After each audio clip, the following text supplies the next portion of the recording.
Можно ж лічыць, што ў цябе прафесія пісьменніца. Я так і прадстаўляюся цяпер ужо гады 3. Са шведскай на польскую.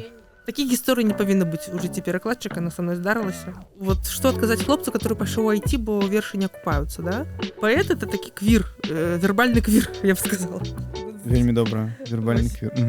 Як так атрымалася, што вот сіла батоніка стала галоўным як бы вот этим вот метром. Сіла батоніка. Да. Для мяне гэта сіло і батон. Ты знаешь про польшуцкі рэп? 50 Cent. Тупак, да. Они приходят, и у них сразу из них лезет про бульбу, про народ, там, пантарым, внутренние рифмы. Мне здаецца, это таки бесплатный пакет, который доступный, так. Хип-хоп-коучи продают іншим рэперам. Скажите, а Фрау так само делает перформанс?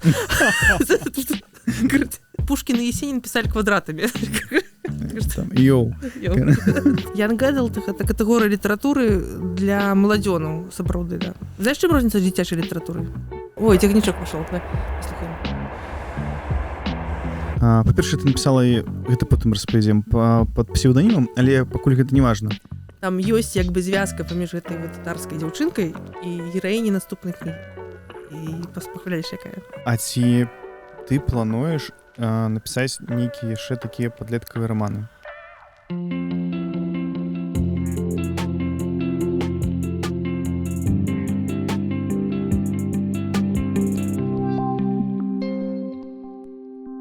Усім прывітанне, з вами чарговы падкаст «Нататнік бай». І сёння мы ў гасцях. Мы прыехалі ў госці да Марыі Мартысевіч, пісьменніцы, рэдактаркі, паэткі і перакладчыцы. Я спадзяюся, што ўсё правільна сказаў, можа, што нешта не дадаў, то можна будзе потым дадаць, таму што насамрэч шмат чаго можна распавесці і прачытаць, чым ты займаешся. Дарэчы, так, адразу скажу, што мы знаёмы, хоць і трошкі, але так, мы, можна сказаць, суседзі. Так, я хацеў сказаць, што мы суседзі і так, я нават... І нават, магчыма, сваякі. Магчыма.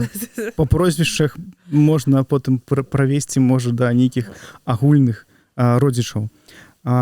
Я хацеў спытаць якраз пра гэтае месца, дзе мы, куды мы трапілі.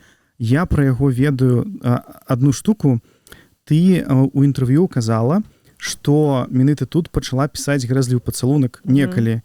І вось мы, атрымліваецца, прыехалі сюды, і мне нават цікава, ці гэта было, можа, нават у гэтай хаце, ці наогул, што гэта для цябе? Так, мы на Броннай гары, у месцы, якое моя сям'я называе хутар. Сваякі сталі называць гэта хутар, каб адрозніць ад іншых лакацый нашай сям'і, которые не хутар. Яшчэ ёсць, да. Вось, тут 5 пабудоў, вялікі ўчастак. Зараз тут гаспадарыць мой бацька. З ім прыязджае мама. Ну і мы стараемся тут быць, і я стараюся частку гэтай прасторы зрабіць нейкім такім сямейным, другім сямейным жытлом цёплых месяцаў. Мы зараз знаходзімся ў майстэрні майго дзеда Ігната. Мы спрабавалі тут зрабіць, я называю гэтае месца Ашале. Так, потому што яна выглядае як такі нямецкі замак, але насамрэч гэта майстэрня. Вось, у меня есть подозрение, што дзед, ён много вандраваў, я дакладна ведаю, што быў у Украіне, ў Расіі на заробках, але падазраю, што у яго была нагледжанасць нейкімі іншымі прыкладамі, таму што тут вельмі збудаваная вельмі арганічна, так па-скандынаўску гэтая майстэрня. Ну і так атрымліваецца, што ўсё адно гэта майстэрня, таму што ўсё адно мы прыходзім сюды штосьці ствараць. Хто піша, хто малюе, вось тут ёсць сляды, хто пілуе, майструе і так далей. Так, я шыю тут. Дык вось, таксама тады спытаю адразу пра Бронную гору і пра вось кніжку Евы Вайтоўскай. Да. Пісаць я пачала ў хаце ўсё-такі там, бо зімой. Гэта было 1 студзеня, калі яшчэ не было дзяцей, мы з Паўлам тут адзначалі Новый год, просто приехали. Знаете, такая есть такая забава такая. Приехать зимой, пожить там в снегах, потопить печку, такая романтика. Ну и просто там так атрымалася, что я напередодні поглядела сериал по гэтай манзе, знайшла мангу и стала ей перапісваць, села просто вот так вот. И тады был час просто, и трэба было адцягнуцца от цяжкіх падзей, и вот я пачала пісаць, а даканчваць уже прыйшлося у такие 8 гадоў я пісала, что уже и с дзецьмі на руках, и у віры ўсяго, чаго толькі можна. А закончаная кніжка была таксама тут ці ўсё ж скончаная была ў іншым? У Мінску, здаецца. У Мінску ўсё ж. Я паставіла дату спецыяльна 17 лютага 2022 года. А то бок амаль роўненька, вось па гадах атрымалася. Ну, амаль 8, да. Што я рабіла 8 гадоў, магу ўсім расказаць. Вот. Што? Ну, пісала «Гарэзлівы пацалунак». Першую частку ці адразу дзве? Я дзве лічу за одну кніжку. Всё, тады зразумела. Просто калі так, то вельмі хутка другая атрымалася б, калі б лічыць. Не, ну, першая выйшла, калі другая была ўжо ў нейкіх пачатках, так. Можна ж лічыць, што ў цябе прафесія пісьменніца. Я так і прадстаўляюся цяпер, ужо гады 3. Гэта цяжка, дарэчы, прыйсці да таго, сказаць, я пісьменнік. Я пісьменніца. Это цяжка. Не, гэта сказаць так цяжка, хутчэй за ўсё, але мне нават цяжка ўявіць, што такое быць пісьменніцай. Гэта атрымліваць заробак за кніжкі ці што? Як ты сама гэта... Ну, таму што быццам бы ты павінен за нешта, калі называць сябе нікім, то быццам бы зарабляць гэтаму трэба нешта такое. Я калісьці прачытала на нейкім сайце а-ля онлайнер ці вось штосьці DevBan, такое штосьці айцішна-тэхналагічнае. Я так і не зразумела, гэта чалавек шчыры, ці гэта была постіронія, но там чалавек сказаў, што калі мне было 20 гадоў, я пачаў пісаць вершы, але потым я даведаўся, што гэтым нельга зарабіць і пайшоў у IT. Ну, просто мне здаецца, што пісьменнік, калі выходзіць з нашага тэхналагічнага веку, гэта чалавек, который пачала пісаць вершы прозу, потым даведалася, што гэта мне нельга зрабіць, але працягнула гэтую справу. Вось, напэўна, так. Але, насамрэч, ну, у мяне нейкія такія інсайты, што я павінна нешта пісаць, што быць пісьменнікам, мне прыходзілі пісьменніцай, так.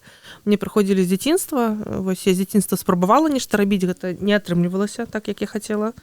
Я да гэтага ішла, то бок, вось, неяк, да. Можна сказаць, што у дзяцінстве Марыя Мартысевіч думала, што я хачу стаць пісьменніцай. Так было такое? Ці ўсё ж касманаўткай? Не, хацела спачатку настаўніцай стаць, каб правяраць сшыткі. Правяраць сшыткі. Потому што настаўнік, насамрэч, у першым пачатковай школы гэта чалавек, которому можна пісаць чырвонай асадкай у шытках. Так. А вось, і я думала, што вот я хачу гэты прывілей. Типа парушаць усе забароны. Да. Крэсліць. І як гэта змянілася? Ну, в сэнсе, што трэба проста пажыць і атрымаць досвед, каб зразумець, што можна іначай. А потым вот нарадзіўся Сымон, ён пайшоў у першы клас, і настаўніца ім напісала вот чырвонай асадкай гэтыя згарючкі, так, і сказала паўтарыць так, як яна. Ён пайшоў дадому, адшукаў чырвоную асадку, ну, сказала ж, як яна, і прапісаў увесь профіс чырвонай асадкай. І я зразумела, што, ну, ёсць, ну, можна мысліць іначай, да? Так, класная гісторыя. Да, таму што вот чалавек у савецкай школе бы так ніколі не зрабіў. Вот.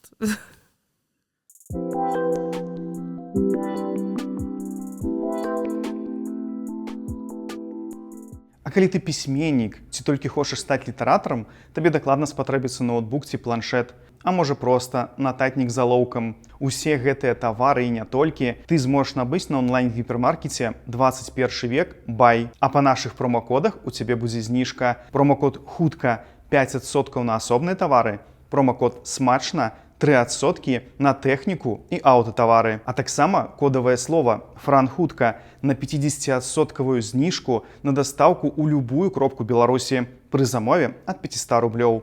Усе падрабязнасці чытай у апісанні, а мы вернемся да размовы з Марыяй.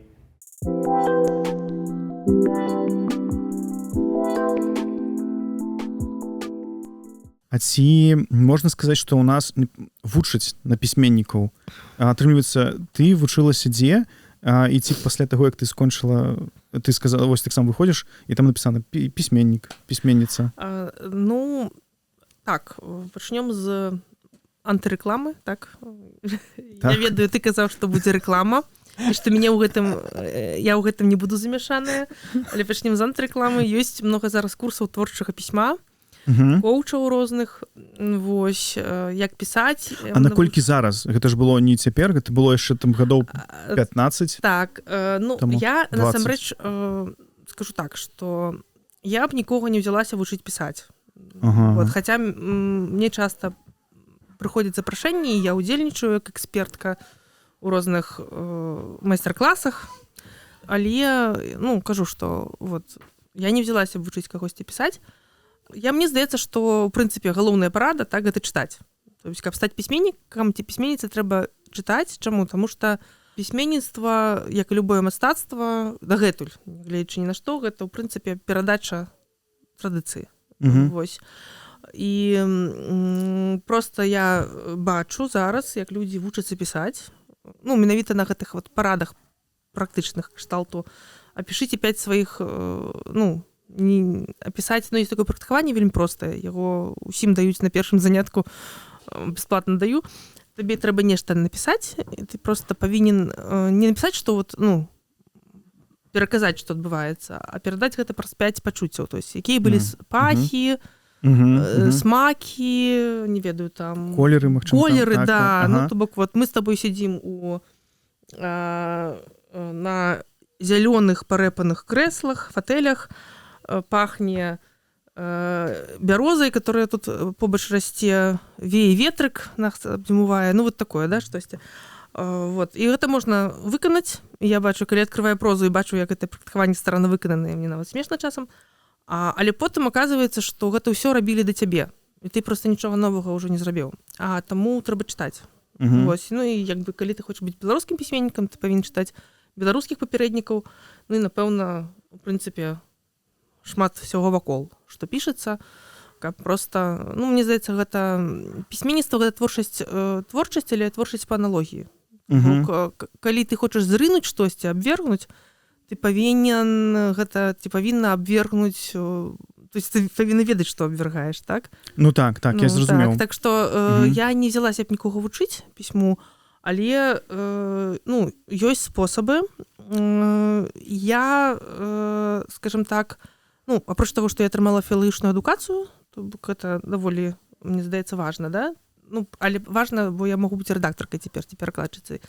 Яшчэ я не вучылася, я спрачынялася да таго, што ўтвараліся розныя конкурсы маладых пісьменнікаў, которые у нас праходзілі. А потым гэта перарасло ў школу маладога пісьменніка. Вось яна зараз працуе дагэтуль, і заняткі праводзяцца ўжо не ў Менску, а онлайн.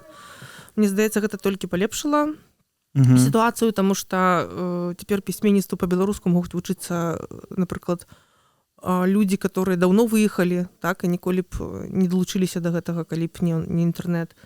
Вось, я школу даволі добра ацэньваю, таму што знаю вынікі.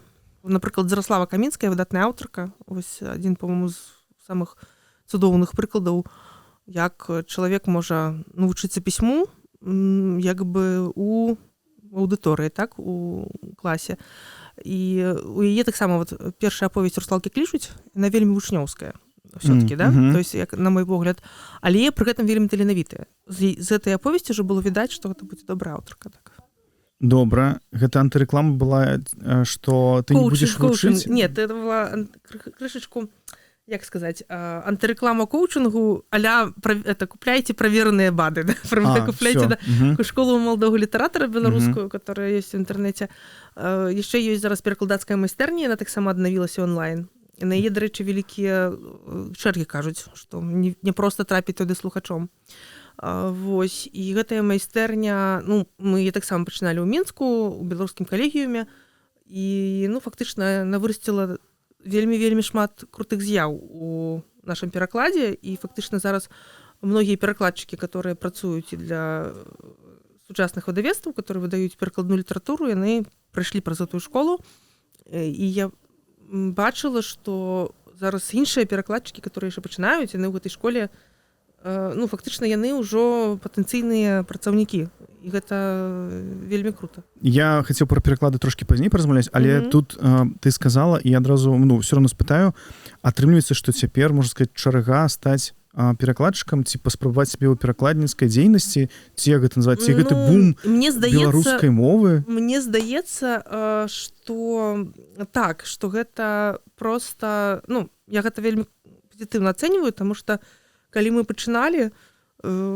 пачатку 2000-х в калегіуме, гэта было, скажем так, экзотыкай. Вельмі мало людзей хацела ісці ў пераклад, і гэта была элітарная штука, тому што было ясна, што будучыня за перакладам, за тым, каб мы абнавілі канон сусветнай літаратуры па-беларуску. На той момант большасць кніг існавала толькі ў рускім перакладзе. Вельмі мало людзей думала, што гэта трэба. Зараз просто простое, колькі маіх калег, которые, власна, выпускнікі многія нашай майстэрні, пра гэта казалі, выдавалі, паказвалі сваім прыкладам. Я бачу, што людзі просто зразумелі, што так можна, што так трэба, і да гэтага далучаюцца. Больш за тое, калі мы пачыналі, не было выдавецтваў. Гэтая праца не была запатрабаваная. А цяпер ёсць попыт, цяпер ёсць прапановы, шукаюць перакладчыкаў. І ясна, што я рада, што так адбываецца. І думаю, што гэта акурат вынік навучання. Перакладу акурат навучыць можна. Што яшчэ да коучу, просто чаму я скептычна стаўлюся, дзве рэчы. Па-першае, не то, што скептычна, хочу просто апісаць сітуацыю, што, на жаль, я ведаю асабіста 2, 3, 4 людзей, которые невядомыя як пісьменнікі, але зарабляюць як выкладчыкі пісьма. Зразумеў. І для мяне гэта такая дзіўная сітуацыя з аднаго боку. А з іншага боку я бачыла, як адна з такіх трэнерак працуе, значыцца, яна сабрала людзей, это было ў Менску, яна прыехала ў Менск, я арганізавала гэты занятак.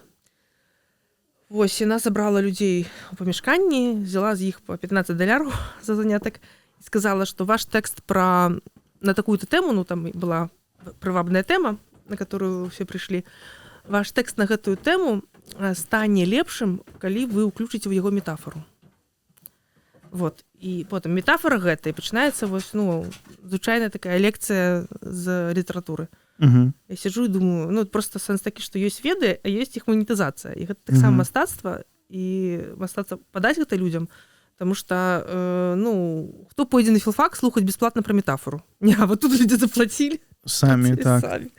Хаця метафора там і є. У мене, до речі, по метафоры з нею були проблеми. Я тройку не атрымала. Я не спадабалася выкладчыцы па пэўных прычынах. Вось, але на філфаку па метафоры чытаюць спецыялізацыю цэлую, там, на паўгоду. А тут чалавеку за $15 за одну лекцию рассказывать, что такое метафора. Хорошо же. Так. Это выдатно. Нічога лишнего. Да, вось. Так что, і я просто реально, паколькі я ў літаратуры, на мяне нападае гэты таргет. Я ў інтэрнэце бачу, што прапануюць, хто прапануе. І таксама часам ёсць яшчэ такі момант, з аднаго боку, да, я скептычна стаўлюся, з іншага боку, напрыклад, амерыканская літаратура, яна шмат у чым на гэтым завязаная. На тым, што ў іх ёсць школы пісьма, інтэграваныя ва ўсе гуманітарныя факультэты універсітэтаў. Это першае, самі выкладчыкі кажуць, мы расцім не пісьменнікаў, мы расцім чытачоў. Гэтыя людзі, яны часам, прайшоўшы гэтыя курсы, яны разумеюць, што пісаць гэта не іхняе, але зато яны пачынаюць арыентавацца ў літаратуры, скупаць гэтыя кніжкі, то есть быць людзьмі, которые ходзяць на імпрэзы. Вось гэта цікава. Але і трэці яшчэ момант ёсць, так, з гэтых курсаў выходзяць пісьменнікі, але часам яны акурат ёсць сувязь, да, часам вельмі добрыя, але невядомыя пісьменнікі Амерыкі выхавалі больш вядомых, напрыклад, Чэк Паланюк. Ён хадзіў акурат на курсы творчага пісьма, і яго метад моцна звязаны з метадам яго настаўніка. Чыё імя я нават не памятаю зараз, але ведаю гэту сітуацыю. Так што тут самыя розныя могуць быць. Ёсць пісьменнікі, дарэчы, Адам Глобус, ён робіць школы пісьма для школьнікаў. То есть у веку, калі ты яшчэ это фігура гуру, да, для цябе важная. І я знаю, што робіць спадар Владзімір. Ён робіць сваю школу літаратуры. Ён вучыць людзей пісаць, не то, што як ён за ім, не вучыць сваіх эпігонаў, а свядома працягвае свой метад. І гэта вельмі цікавая таксама практыка. Вось ты стала пасля філфаку пісьменніцай, а паэткай. Я, скажем так, не зусім пасля філфаку. Я яшчэ, калі вучылася на філфаку, пайшла ў беларускі калегіум. Вось, і там акурат пайшла на школу, дарэчы, ці можна навучыць пісаць, на філасофскі факультэт, называўся факультэт філасофія і літаратура, і галоўным там быў Валентин Кудовіч, который рабіў семінар чытання і пісання тэкстаў. І вось акурат гэты семінар, акурат можа быць метад яго, да, калі ты чытаеш, а потым, спадар Валентин, тады была павальная мода на эсэ інтэлектуальная, ён вучыў пісаць эсэ. Яго была такая установка. Таксама, у прынцыпе, чалавек гуру, да, который вот перадае, вот мы будем вучыцца пісаць эсэ. І выпускным там быў эсэ, выпускным жанрам. І там, вось, да, я вучылася пісаць і чытаць, прычым у меня быў вельмі моцны курс. Мои аднакурснікі там гэта Аксана Спрынчан, Андрэй Адамович, Віка Трэнас, боже мой, Кірыл Ніцкі, філосаф такі, зараз ён не зусім піша, але таксама такі даволі знакавы дзеяч. Боже мой, Ігор Клепікаў, Мікола Кандратаў, гэта традыцыйныя аўтары, больш а не авангардныя, але мы там усе разам былі на гэтым курсе, разам вучыліся, так што вот такая сітуацыя. Калі казаць пра замежныя, вось ты кажаш пра факультэты, што там вывучаюць гэтаму, а ці шмат пасля тых курсаў, пасля тых універсітэтаў становяцца людзьмі пісьменнікамі? Ці шмат вядомых пісьменнікаў выйшла проста з універсітэтаў, дзе ёсць такі курс? Ці ўсё ж гэта пісьменнік, гэта той, хто, не ведаю, сам па сабе толькі можа? Слухай, разумееш, чым сітуацыя, што пісьменнік увогуле, калі мы кажам пісьменнік у Беларусі, калі мы кажам writer у англійскім нейкім асяроддзі, у англамоўным свеце гэта абсалютна рознае. То вот акурат казаць I'm a writer я пачала гадоў на 10 раней, чым я стала ў Беларусь казаць я пісьменніца. Вось, чаму? Таму што, я ездзіла, напрыклад, у Амерыку на стыпендыю, і мне давалі стыпендыю менавіта для рэзідэнцыі літаратурнай. І таму на мяжы, калі мне спыталіся, хто вы, я сказала a writer, потому што, разумееш? І мяне спыталіся, what do you write? Это мне спытаўся памежнік. Вось, я сказала, што я пішу у тым ліку паэзію. Ён сказаў, я таксама напісаў верш пра адну дзяўчыну, бо яна кепская, там, about a bad girl, да? Вось. І ён падкрэсліў, што гэта быў верш, а не рэп. Таму што ў Амерыцы верш і рэп это розны. Поetry and rap это розныя іх жанры. Вось. І сэнс у чым? Тым, што ў Амерыцы пісьменнік гэта, да, это прафесія. Ты можаш пісаць, быць, самае простае, рэдактарам пайсці у такія гострайтеры, як такі афіцыйны клас, калі ты за селебрыці запісваеш яго мемуары, фактычна ты рэдактар, але, ты пісьменнік. Ты можаш быць калонкі пісаць у газеце. Это всё это самае. Ты можаш быць класічным пісьменнікам і дайсці на Нью-Йоркеры і атрымліваць за літаратурны творы вялікія ганарары. Да рэчы, паэты, которые уже там напрацавалі статус у брытанскім ці амерыканскім свеце, яны свае вершы ў Facebook не вешаюць. Таму што яны ведаюць, колькі каштуе радаўк, калі яны яго прададуць у нейкі круты часопіс. Вось, і там яшчэ, гэта не так, як у нас. Ты фігнуў што-то ў Facebook, потым, а потым, можа, яго надрукуюць дзесьці там з нашых, хтосьці газету возьме, да, ці часопісаў.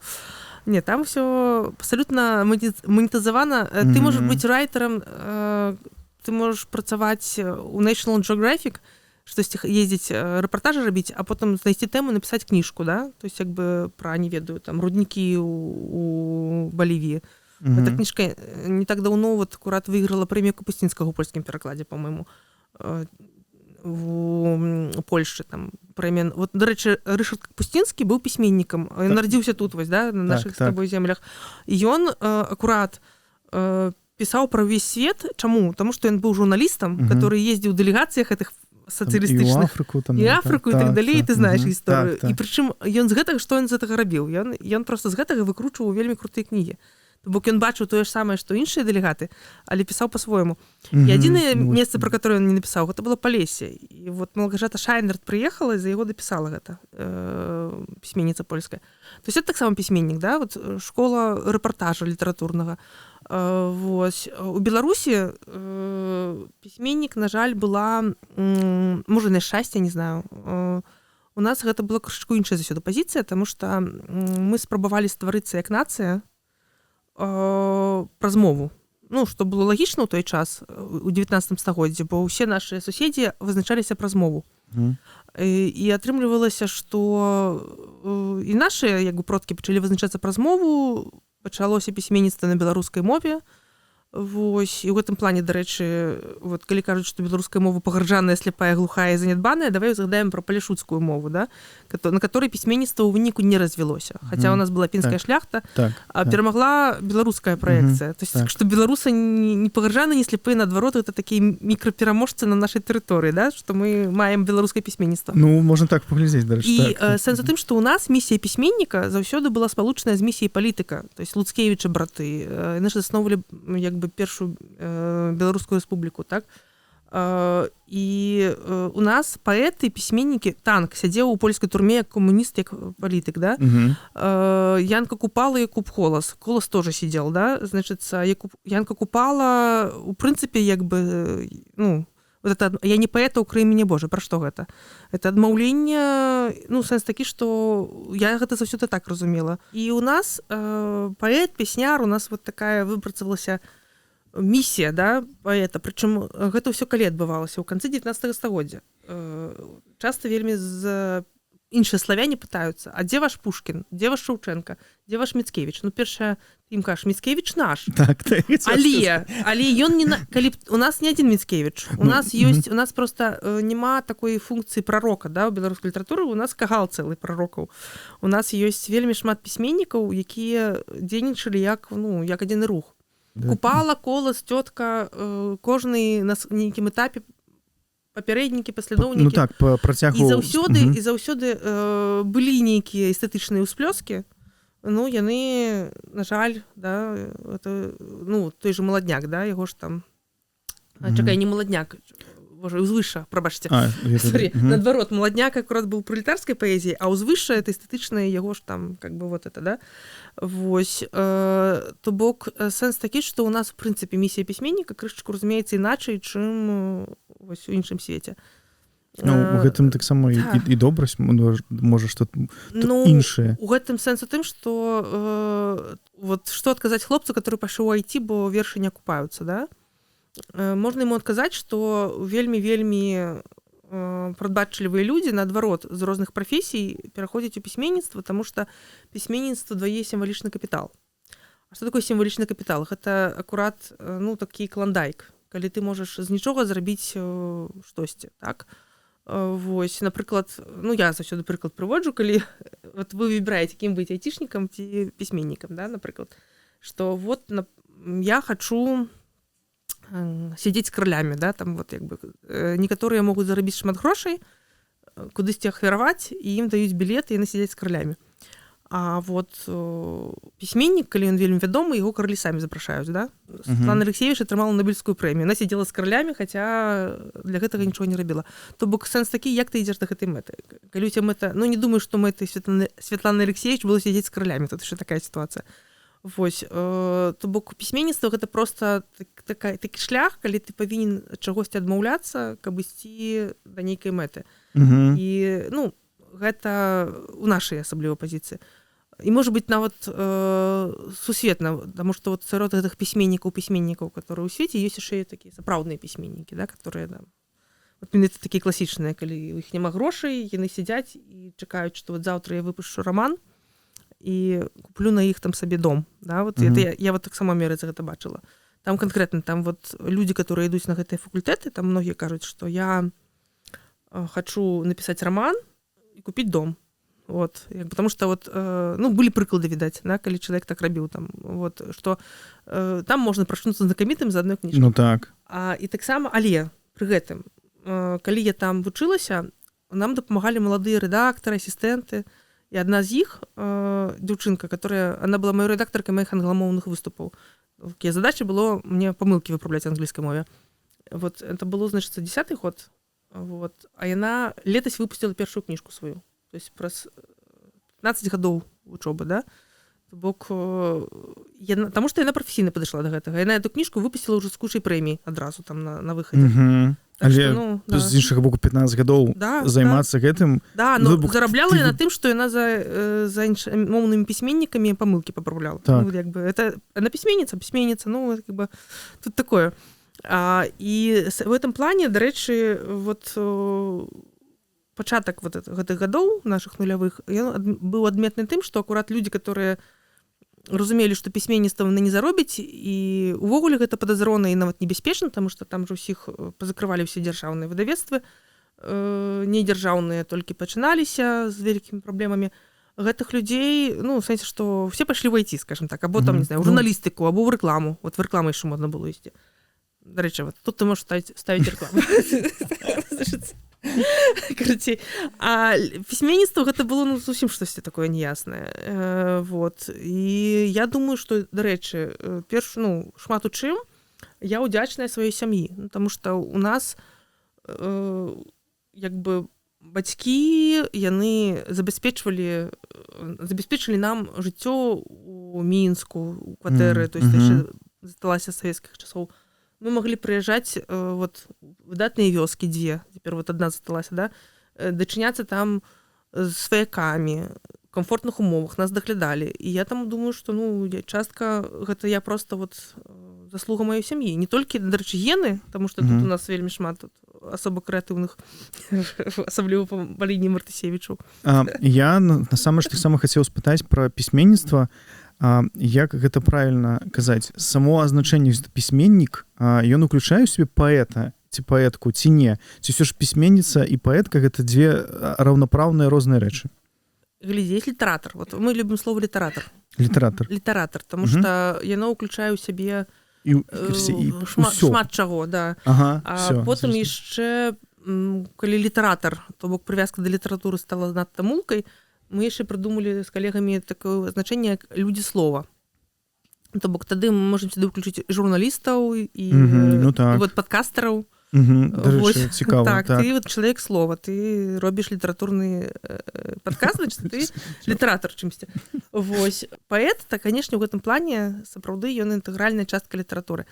Просто пытанне, што акурат у Беларусі у пэўны час таксама паставілі як праблему тое, што у нас не хапае празаікаў, але выявілася, што не хапае ні празаікаў, не хапае хутчэй выдавецтваў, которые будуць прадаваць, папулярызаваць іх. Вось. У гэтым плане з'яўленне выдавецтваў ніяк не паўплывала на паэзію. В том плане, што калі раней чалавек збіраў кніжку, ён яе мог там, няма выдавецтва, я яе так на ксеракопію зраблю сам выдат і раздам, да? Вось. У гэтым плане беларуская паэзія так і засталася як бы у такім, не андэграўндзе, в нейкім такім, да, асобным лобе, асобным пакоечку, але пры гэтым гэта стан паэзіі ва ўсім свеце. Вось, я хацеў спытаць, ці гэта наша толькі праблема? Это не то, што праблема, не знаю нават. Рэч тым, што паэзія, мова паэзіі, яна даволі спецыфічная. То бок, я заткнулася нават часам з тым, што калі я размаўляю як паэт, мяне некаторыя людзі не разумеюць. У меня адзін таварыш, которого недавно ў Варшаве пасадзілі ў турму варшаўскую, вот, значит, на мяне накінуўся, калі я на публічным мерапрыемстве ужила метафору, вот аккурат, с которой мы начинали. Он сказал: выражайтесь нормально, без метафор. Тут нормальные люди сидят. Вось, это было, я испужалася нават, я реально думала, он зараз біць пачне мяне за метафору. Вось, на яго супакоілі арганізатары, ён іх таксама, то есть чалавек за метафоры, ледь не за это самае. То бок сэнс такі, што паэзія насамрэч гэта адмысловая мова, каб яе разумець, трэба вельмі шмат прачытаць паэзіі. Вось, і, мало хто на гэта здольны. Больш за тое, ёсць людзі, которых ёсць паэтычная глухата, а ёсць паэтычны талент, і гэты талент, ён можа не развіцца нават, калі ён чалавек неадпаведны, калі ён прыходзіць кудысьці, яго не разумеюць. Ён будзе спрабаваць мімікрыраваць і гаварыць як нармальныя людзі без метафор, да. А вот ёсць асяроддзе, куды ты трапляеш, там же, што яшчэ, там як бы багема часам, па-рознаму бывае, да, то бок зноў жа, як гэта патлумачыць, паэты, яны таксама ніколі, мала людзей зарабляюць паэзіі. Я толькі аднаго беларускага паэта знаю, который хваліцца тым, што ён зарабляе. Вось, я не ведаю, я да гэтага стаўлюся... Скептычна? Не то, што скептычна, хорошо зарабляе же, в сэнсе, што добра, што зарабляе, але, як сказаць, гэта, незвычайна. То бок, все адно, як паэзія, мне здаецца, што, ў прынцыпе, паэзію манетызаваць немагчыма. Вось, можа быць, там, з часам, калі чалавек, вось, ужо сімвалічны капітал мае, калі ён класік прызнаны і паспеў пры жыцці. Але, зноў жа, не ўсім выпадае шчаслівы лёс. Янка Купала той же, напрыклад. Наколькі геніяльны, выдатны быў паэт, і наколькі яго паламала сістэмай, напрыклад. То бок паэзія гэта таксама пра элітарнасць. Не то, што пра элітарнасць. Мне здаецца больш тут такое пра квірнасць хутчэй. Квіры гэта людзі не такія, як усе. Так.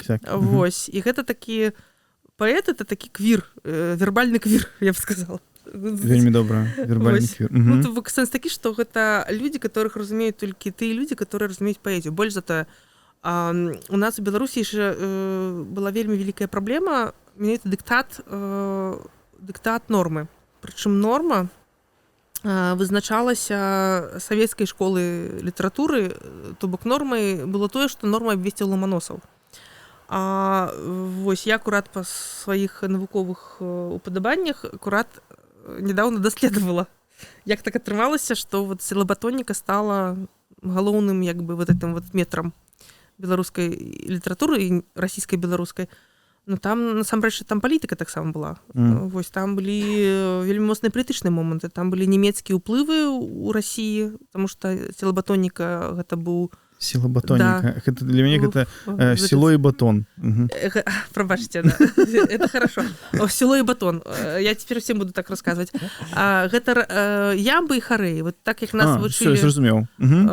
Там мой родны кут, як ты мне мілы. Мой родны кут, это чатырохстопны ямб, так. Мой родны кут, як ты мне мілы, да, чатырохстопны ямб. Дарэчы, вот той самы ямб, которым пісаў Пушкін, колас пісаў, да?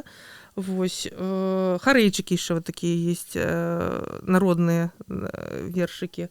Груба кажучы, калі беларус часам чуе нерыфмаваны верш, ён не лічыць гэта вершам. Так.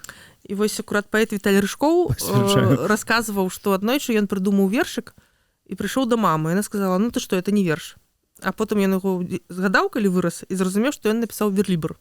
Вось, але яму ніхто гэтага не патлумачыў. І ну, што ў мяне, дарэчы, задавальняе з маімі дзецьмі, што калі яны сапраўды пішуць вершы, як бы нават, ну, у мяне нават іх бабуля разумее, што гэта верш, нават калі гэта не рыфмаваныя вершы. Бок, ну, можна бачыць паэзію, нават калі нема рыфмы. Вось, і ў нас проста праз гэта, дарэчы, вельмі шмат людзей, вот як музычны слых часам. Чамусьці, вот, дарэчы, з музычным слыхам. Ёсць параноя вялікая у бацькоў: "Ой, калі мы прапусцім, што ў яго ёсць музычны слых, ён же там паламаем жыццё, ён же можа быць скрыпачом". І там вядуць бедных няшчасных дзетак уцягнуць у гэтыя школкі музычныя, а з паэзіяй тое самае. І ну, не лічыцца, што паэтычны слых трэба з дзяцінства развіваць. І такім чынам вельмі шмат каму проста гэтай нормай забіваюць, ну, крэатыў. Вельмі шмат людзей, ну, як бы, потым яны, можа быць, як Віталій Рыжкоў, яны прыходзяць да гэтага, а нехта ніколі, ну, так, вот, і гэта праблема таксама з беларускай паэзіяй. Дык а чаму ты пачала пісаць менавіта вершы? Вось, калі казаць, я магу памыляцца, але я глядзеў, што першая кніжка была якраз такі гэта вершы твае, не твае і эсэ. Першая кніжка была эсэ ў вершах і прозе называлася, а другая была вершы свае чужыя. Я казала, што я пачынала як перакладчыца. То есть мне важна было перакладаць іншых аўтараў на беларускую мову. Я праз гэта прыйшла да паэзіі сваёй. Ну, таму што такая сітуацыя, што вот акурат момант творчасці. Проста раней у мяне не атрымлівалася напісаць штосьці, чаго ўжо не было, сваё. І таму я вырашыла, што лепш перакладаць, таму што прынамсі гэта, ну, як бы, ты нібыта і не сваё пішаш, а нібыта сваё. А потым прыйшоў свой стыль, свая, як бы, некая такая інтанацыя, вось я яе стала спрабаваць выкарыстоўваць. Хаця я таксама думаю, што, канешне, у мяне былі папярэднікі іншыя і сучаснікі іншыя, але тады мне здавалася, што я пішу сваё. Вот, і дагэтуль... Зараз я ўжо гэтым не зганяюся. Прыходзіць паэзія, запісваю, не прыходзіць, ну, фіг з ёй. Ну, то бок таксама атрымліваецца, калі ты пачала перакладаць вершы з іншых моў, то гэта пра начытанасць. То бок ты чытала ўсё больш і больш вершаў, і з гэтага нешта атрымалася таксама. Ну так, дарэчы, я была шчыра пераканана ў дзяцінстве, што я не люблю чытаць паэзію. Я да гэтай поры перакананы пра сябе такой, што але я выявілася, што я аказваецца, любіла чытаць. Я вельмі любіла некаторых аўтараў, я іх чытала. Больш за тое, у мяне першая кніжка, которую чытала ўвогуле сама, былі вершы Янкі Купалы. Там просто кніжка прыгожая была такая. Дарэчы, года выдання майго нараджэння 82-го года, льсняная такая. Вось, я як бы вот, ну я, дарэчы, вот у дзяцінстве я шчыра верыла, што вот вершы гэта так, як піша Купала, вот для мяне быў эталон. Дарэчы, так. Але потым, слава богу, у школе ж не забаранялі, я ж прачытала і Богдановича потым, зразумела, што можна іначай крыху. Хаця Богданович і Купала ў пэўным сэнсе яны там пачынаюць, ну, абодва такія мадэрністы-рамантыкі, але, скажем так, Янка Купала быў фарматным аўтарам для нашай Нівы тагачаснай, а Богданович не. У меня любимая гісторыя, што наша Ніва не друкавала Богдановича. Вось, потому што народу это не надо. Не зразумее пентаметраў, хайку і так далей, все, што танку ён пісаў, по-моему, там, да. Цікава, я калі так пра вершы, якраз ты раней узгадвала пра рэп, і што рэп і паэт гэта рознае там у Амерыцы, так, да. У Амерыцы, а ў нас гэта таксама, тому што ты пазначыла, што ў Амерыцы, а ў нас рэп і вершы гэта адно? Ну, беларускі рэп, гэта ўвогуле мне, я так яго спрабую таксама крыху даследаваць. Так. Для мяне гэта такая метадалагічная задачка, таму што пытанне, як ён развіваўся. Мне ўсё-такі здаецца, што пэўнай часткай гэта шло праз рускую нейкую рэп-культуру, сюды вярталася. Вельмі, напэўна, ёсць пэўны працэнт аўтараў, которые неяк наўпрост з амерыканскай спрабавалі штосьці браць. Так. Я лічу, што беларускі рэп у сваіх найлепшых праявах, як бы, не то, што найлепшых, ну, тыя, которые вот, скажем так, ну, я, безумоўна, люблю і паважаю тое, што робіць Віталій Рыжкоў, вось як рэпер. Так. Але, ну, нават некаторыя раннія фарматы, типа IQ48 быў, нават тое, што ў народным альбоме гучала крышачку. Мне здаецца, што вот зноў жа Александр Памідораў, ён наўпрост Багушевіча начытваў, так, рэпам. Мне здаецца, што беларускі рэп, ён адразу, вот калі ён трапляе на беларускую глебу, ён адразу укарэньваецца у Купалу і Коласа і Багушевіча. Ого. Таму што нашыя, пачнём зноў жа з функцыі паэта. Таму што яны не зусім былі паэтамі чыстай красы, яны былі паэтамі-ідэолагамі, а рэп это вельмі публіцыстычны ідэалагічны жанр. І яны просто, іх просто развешаны, как это самое, яны вот типа, ой, мы сейчас будем как Оксимирон, как его там, блин, DMX или как его там, 90-х годов, так, рэпер, да? Ага, так. DMX, там, не знаю, 50 Cent. Тупак, да. Они приходят, и у них сразу из них лезет про Бульбу, про народ, там, про могилу льва. И это так... І, знаєш, коли мені Віталь каже, що його є своя стратегія у репі, в хіп-хопі, мені здається, що, ну, не знаю, я просто вот, може, треба з ним про реп поговорити особисто, тому що, ще раз, тому що я послухала, тому що в мене відчування, що вот вони спробують зрабіць нешта сваё, но ўсё адно гэта ўсё укарэньваецца ў беларускую традыцыю, і гэта не блага, гэта адметна. Класна, наадварот, ну. Да, нават больш за тое, вот паслухай беларускі рэп Максіма Каржа, я там не угарэла, там тое самае. Сур'ёзна, я хацеў проста якраз адзначыць, калі мы кажам пра беларускі рэп, гэта пра беларускамоўны рэп, ці беларускі рэп цалкам, то бок беларусы, якія робяць рэп? Я кажу толькі пра беларускамоўны рэп, таму што рэп это яшчэ, ну, ёсць як бы розныя вымярэнні, як мы можам глядзець на хіп-хоп-культуру. Ёсць хіп-хоп, ну, як вот раней у нашым дзяцінстве і маладосці мы казалі, што рок гэта не толькі музыка, гэта там типа філасофія. Вот ёсць хіп-хоп як стыль жыцця, філасофія, як нейкі наратыў такі, як бы вот. Пры гэтым ёсць хіп-хоп і ёсць яго частка рэп-культура, чытаная вот эта вот паэзія. Ёсць рэп як хіп-хоп, прабач, як індустрыя.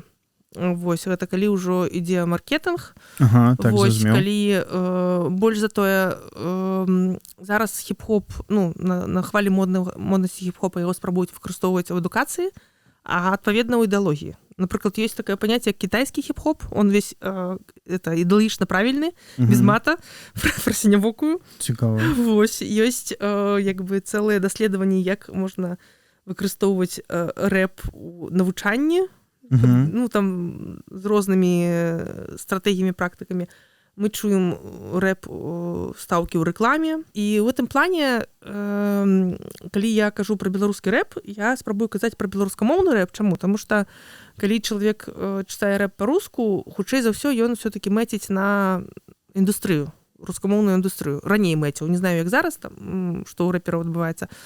Я знаю, што многія рэперы зараз на беларускай мове спрабуюць чытаць, і гэта менавіта такі культурны жэст. То есть это мало звязана, может быть, есть спадзевы нейкі на развіццё беларускай унутранай індустрыі, но мне здаецца, што яны вельмі пакуль што это все вельмі андэграундна і вельмі аказіянальна. Я не бачу, каб стадыёнаў збіралася на гэтую тэму. Вось, але ну як бы ў гэтай частцы мне здаецца, мне цікава на гэта глядзець менавіта на беларускамоўныя праявы, менавіта таму, што мова адразу прывязвае да традыцыі. Вот, кажу, што паслухай, як Макс Корж, который по-руску читае, гэта нейкі вельмі папулярны спевак. Супер папулярны. Ну, так, я вот як бы это мимо мяне ўсё.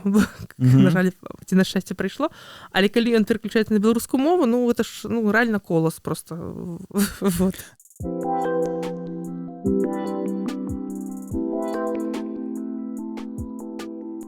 Я, зноў жа узгадваю наконт вось вершаў, што мала чытаў, але я памятаю, як ты мне падаравала ў высокім на спораўскіх сенакосах кніжку, якая была, у цябе была тады як пазбавіцца маматута.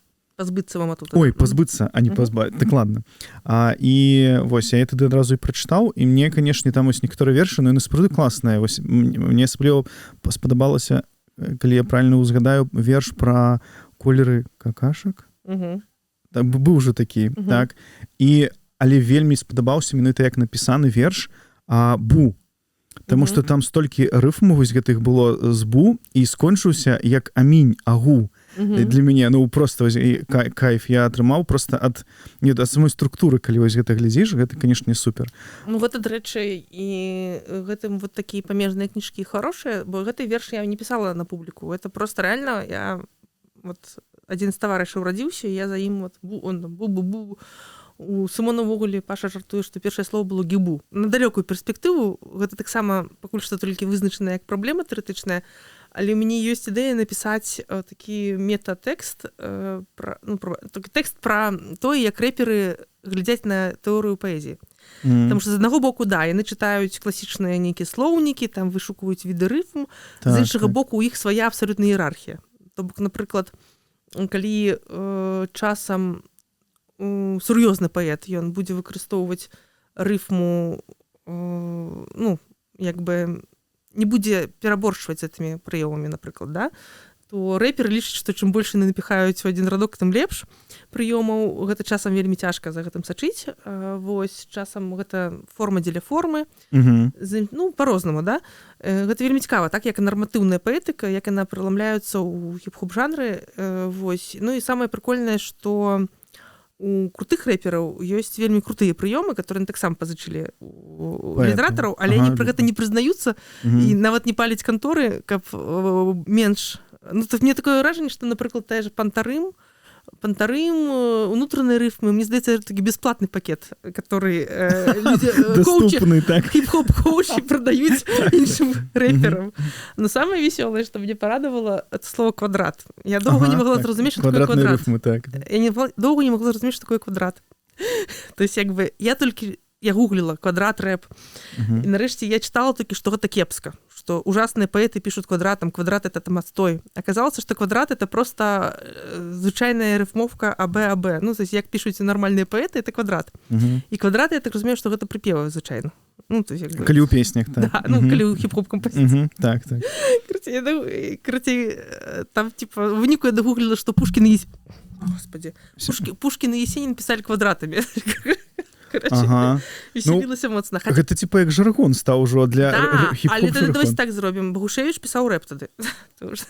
Не люблю я месца па расійску горад. Надо там что-то... І, дарэчы, дарэчы, это вот не люблю я месца па расійску горад, надо там что-то там і вялікі сморад. Вот гэта ремінісцэнцыя верша Норвіда, польскага паэта, у Багушевіча. Я гэта недавно выпадкова побачыла. Это верш Норвіда, который стаў песенькай в 19 стагоддзі папулярнай. Не любе мяста, бо естым хлопаем. Что-то там такое, да? Гэта была ремінісцэнцыя, і вот гэта таксама, ты ніадкуль не даведаешся, пакуль ты не пачытаеш крыніцы. Так, і слова ремінісцэнцыя таксама вы не даведаеце, пакуль не прачытаеце слоўнічак. Ой, прабачце, да. Але знаеце, што вот, напрыклад, але хіп-хоперы робяць ремінісцэнцыю ў сваіх тэкстах, і як бы не кажуць, што это ремінісцэнцыі. Але гэтыя хіп-хоп аналітыкі, яны потым таксама кажуць, што это была ремінісцэнцыя. Так што я думаю, што аматары хіп-хопу ведаюць слово. Йоу. Карацей. Дык, а вось атрымліваецца таксама тады паразмаўляю пра твае пераклады. І вось якраз хацеў спытаць пра тую самую Гражыну. Гражына ж была перакладзена не аднойчы на беларускую мову. А чаму ты наогул вырашыла яшчэ раз гэта зрабіць? Ну, яна была перакладзена двойчы, і адзін пераклад, там, пачатак ёсць, урывак, прынамсі.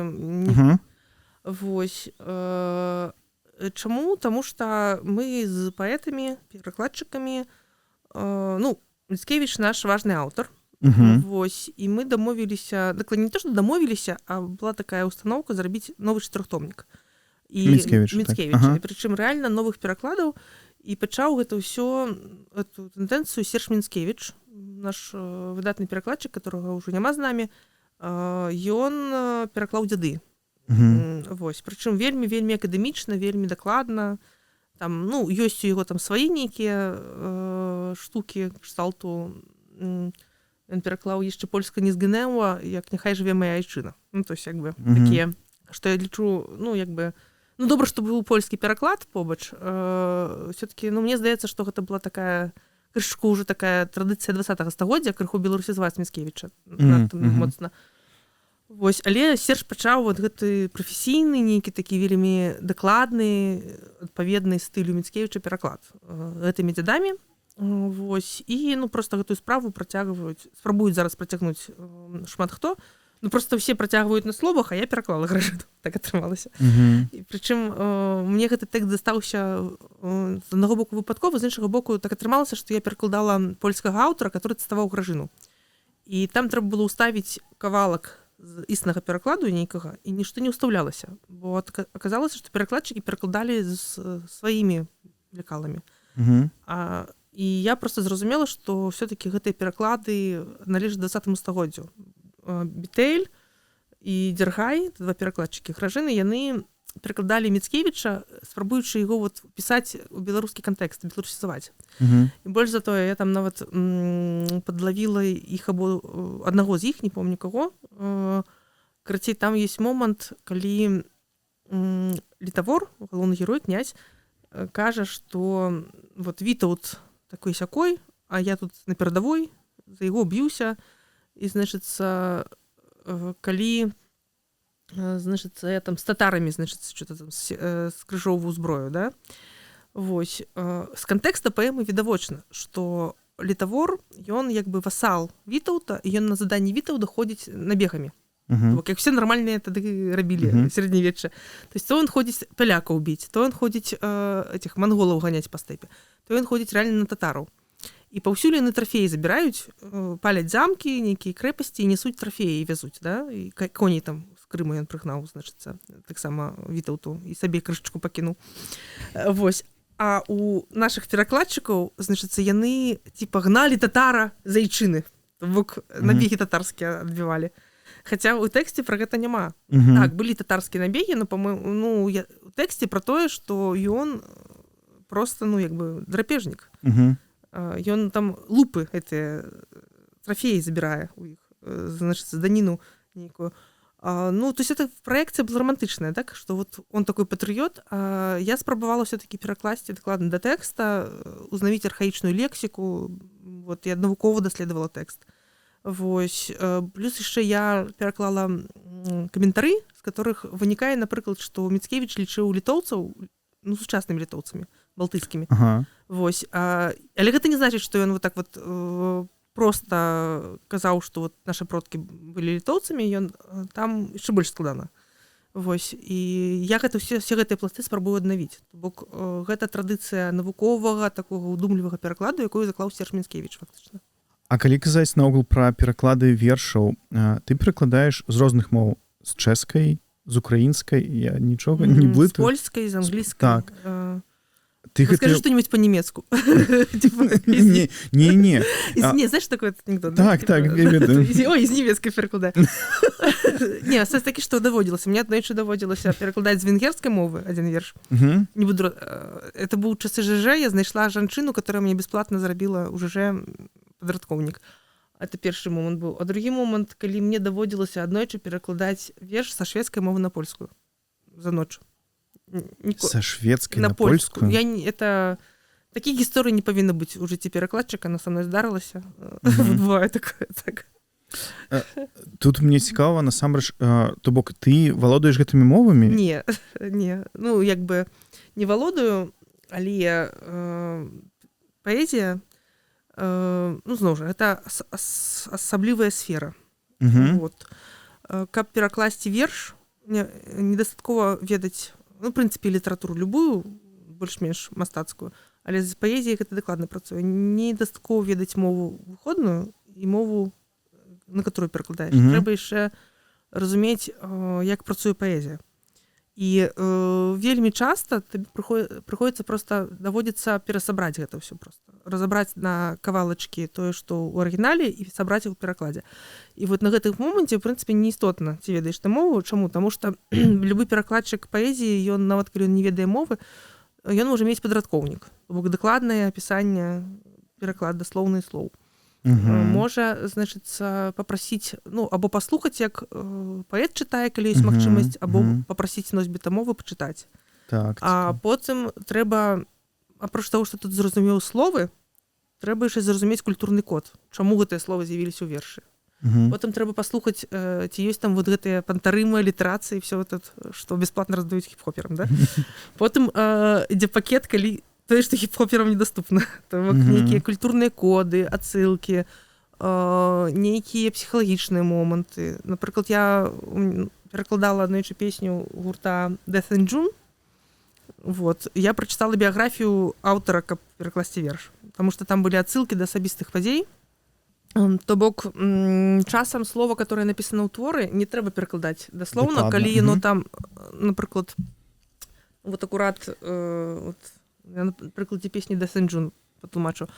Rose Clouds of Holocaust. Да, такая там вот есть радок. Rose Clouds of Holocaust. То есть, как бы, ружовые хмары Холокоста. То есть, у гэтым вершы нельзя Холокост перакладаць Холокостом, потому что Холокост это у нас мае значэнне гістарычнае, знішчэнне габрэяў. А там Холокост ужыты у сэнсе паганска, этим кельтскім, што гэта типа ахвярапрынашэнне, вот это вот ритуальное спаленне паганскае вот этих вот ахвяр. Я таму пераклала гэта як Rose Clouds of Holocaust. Еще трэба ж, каб гэта ў песні трапіла ў рытм, да? Так. Я пераклала як дым ружы капішча. Дым ружы капішча. Ну, то есть, как бы ружовая ружа на капішчы гарыць, да? То бок, я не знаю, ці там я дакладна зрабіла. Ну, в сэнсе, што Холокост і пераклала як капішча. Таму што, карацей, каб адсылка была да нашага паганства, да. То бок, як бы, пры тым, што, ну, як бы, напрыклад, да, то бок, я для гэтага, я просто реально вельмі шмат прачытала, каб перакласці 4 радкі, 4 словы, да, нават гэтыя, і так далей, ну, напрыклад.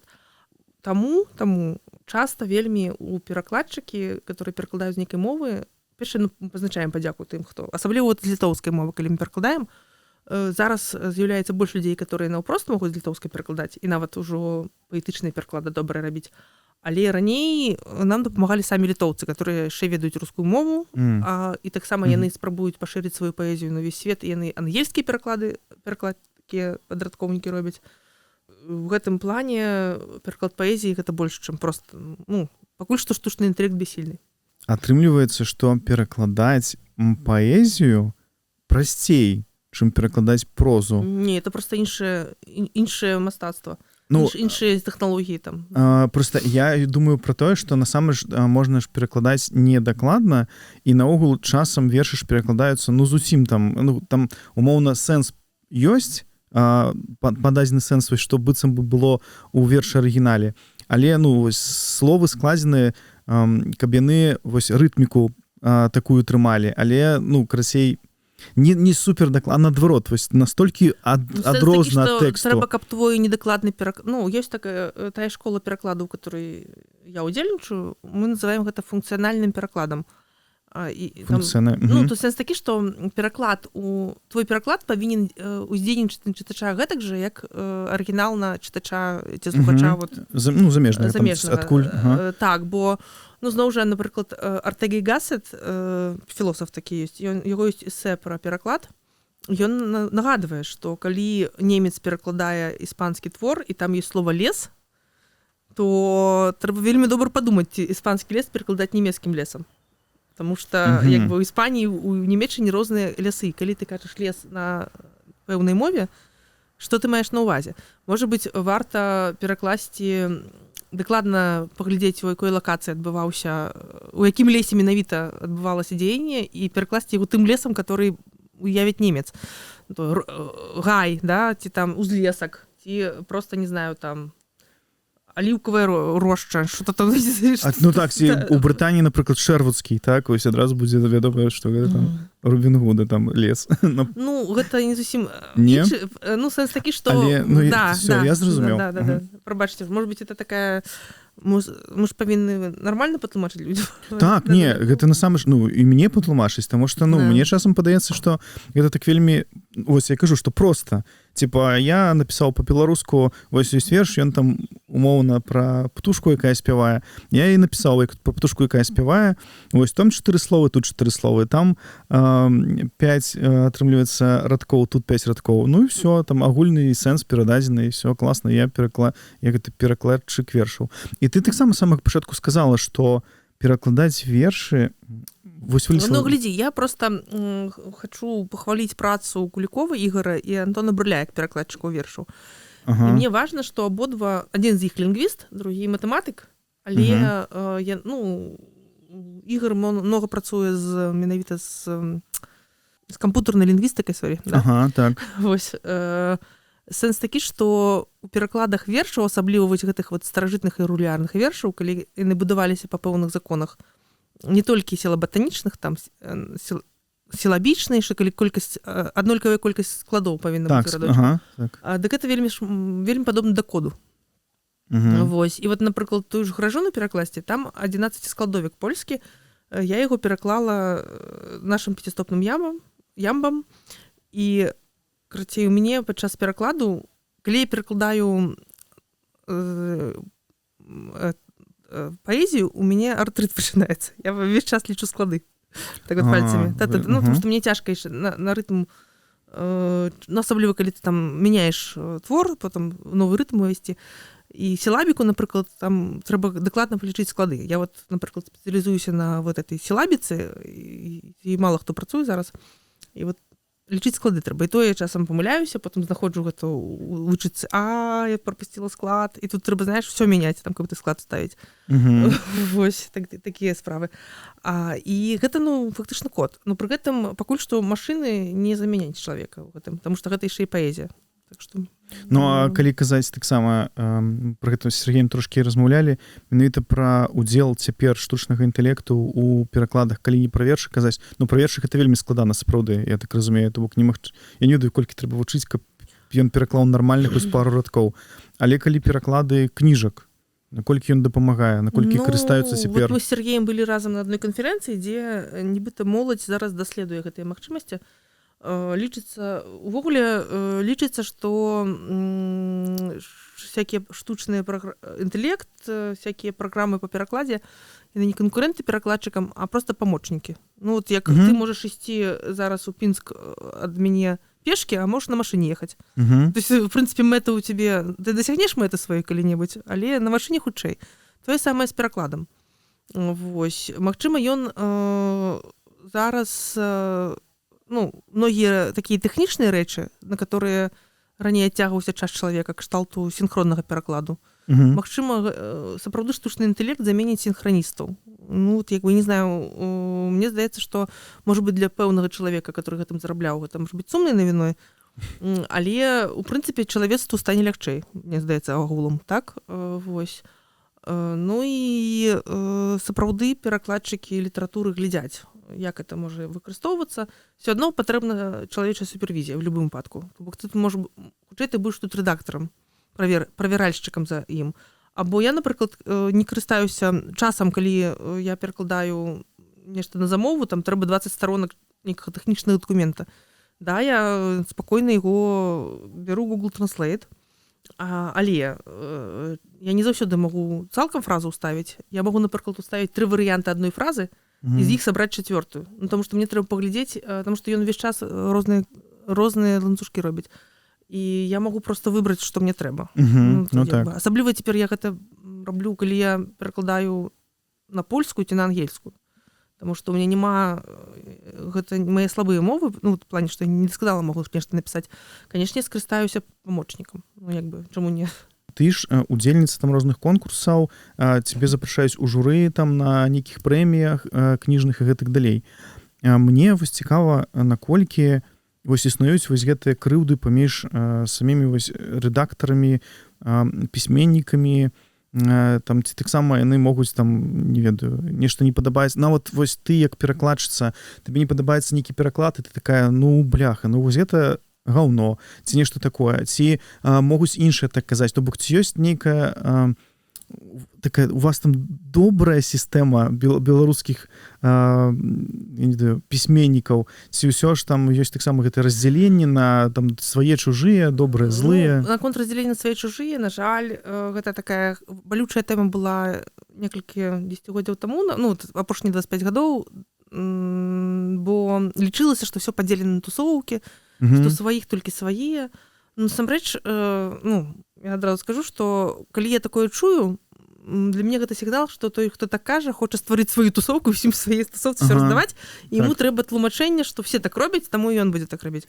І я так это назіраю, да? Бо калі чалавек кажа, што ўсё падзелена, ўсё это самае, потым засноўвае сваю прэмію, сваё выдавецтва, свой грант, і потым, кароче, адразу першы бенефіцыары, гэта... Ну, ты як огонь любіш, так. Ну, так. І гэта, значыцца, насамрэч, гэта і хвароба гетта, да? То бок, калі ты будзеш такі сваім раздаваць. А з іншага боку, ну, это тое, з чым трэба працаваць і пераадольваць. Але, як толькі сістэма нейкая саманавучаецца, пераадольвае гэта, яна ператвараецца ў такую безлікую машыну, супраць которой таксама, ну, хочацца бунтаваць, да? Там, калі з'яўляюцца крытэры, нейкая вот экспертнасць, там, абрастае нейкімі незалежнымі штукамі. Ну, то бок сэнс такі, што гэта, напэўна, вечная такая валтузня, але што тычыцца што тычыцца рэдактараў-перакладчыкаў, то мне здаецца, што все-таки у нас пакуль што, ну, простое, што мы разам все сталі легдаваліся і не было канкурэнцыі, а была супраца, у нас выбудаваліся свае такія, ну, нейкія ўзаемаразуменні, свая падтрымка, мы адно аднаму працу даем, кансультуемся. Зноў жа, ёсць розныя падыходы, розныя стылі рэдактараў, і гэта нармальна. Вот я недаўна з Аксанай Спрынчан, як бы так вот, ну, на нейкай такой нашай імпрэзе паспрачалася нават. Я лічу, што Аксана надта пурыстычная.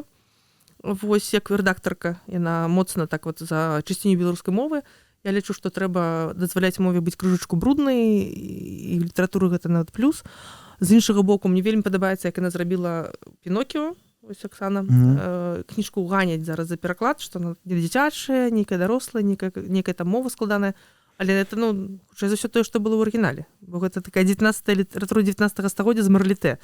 Ну, то бок, стыль Аксаны моцна запасаваў, мне здаецца. Таму я тут, у плане, што я не згодная з ёй, але я паважаю яе працу.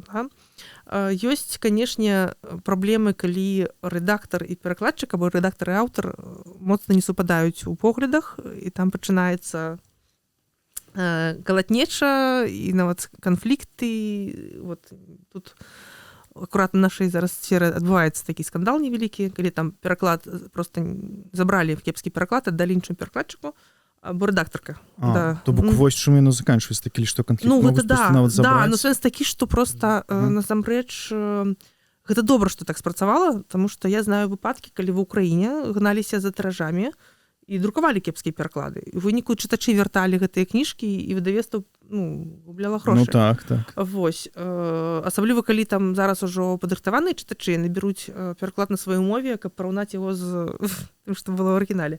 Я калі, вот, напрыклад, працавала з амерыканкай, я спрабавала гэты момант улічваць. Я спрабавала падбіраць так, каб, ну, вось, ну, з амерыканкай такая была сітуацыя, што там былі вельмі добрыя перакладчыкі, але, ну, яны па сваёй волі перакладалі. Гэта не была замова. І я старалася рабіць так, каб пераклад праходзіў праз, то бок, глядзець бэкграунд, адукацыю перакладчыка. Я спрабавала рабіць так, каб пераклад праходзіў праз фільтр філолага з літаратурнай ухілам і філолага з лінгвістычным ухілам. То бок, калі рэдактар, я, напрыклад, літаратурная, больш пастаць, то, значыць, я выбіраю карэктара, который вот пурыст будет, который за кожную коску заб'е. А калі, напрыклад, я бачу, што рэдактар быў педантам, я стараюся аддаць наступны стыль рэдактару, который крышачку это разняволіць і там надта моцна. Ну, ясна, што гэта не так зусім працуе. Часам бывае, што ты просто чытаеш тэкст, глядзіш, якія з ім праблемы і пачынаеш гэта рашаць. І я, напрыклад, як аўтарка ці перакладчыца, я стараюся, мне заўсёды шанцавала з рэдактарамі, але я стараюся так, я стараюся з імі не канфліктаваць. Я лічу, што раз выдавецтва ці нейкая сістэма даверыла гэты тэкст гэтаму рэдактару, значыць, яго выбралі, ён прафесіянал. Што я буду яму казаць? Але я стараюся адстаяць прынцыповыя моманты. Напрыклад, мне Леван Баршэўскі раіў стылізаваць Александра Фрэдру пад Дуніна Марцынкевіча. Неважно, людям это самое. Такі, што стылізаваць аўтара, который польскага пад аўтара той же эпохі беларускага. Так, зразумеў. Але я вырашыла гэтага не рабіць. І ён сказаў, у тебе атрымаўся Грыбаедаў. Я кажу, Грыбаедава тут няма. Это вас просто... І адстаяла сваю пазіцыю, не стала стылізаваць. Вот, напрыклад, да, это было вельмі глобальнае ўмяшанне у тое, што я рабіла. Пры гэтым ён мне нарабіў вельмі іншых крутых заўваг, я іх амаль усе прыняла. Ну, як бы. Дарэчы, перакладнікі ці перакладчыкі? Это справа густу. Перакладнік лічыцца больш прагрэсіўнай формай, таму што чык, яго цяжка вымаўляць, і таму што гэта нібыта суфікс з рускай мовы. Ну так. Ага. Што... Добра, перакладнікі. І ты казала таксама таму згадывала пра такое, што цяпер дастаткова шмат, па-першае, і перакладнікаў гэтых стала, і па-другое, усе рынуліся на гэтыя курсы.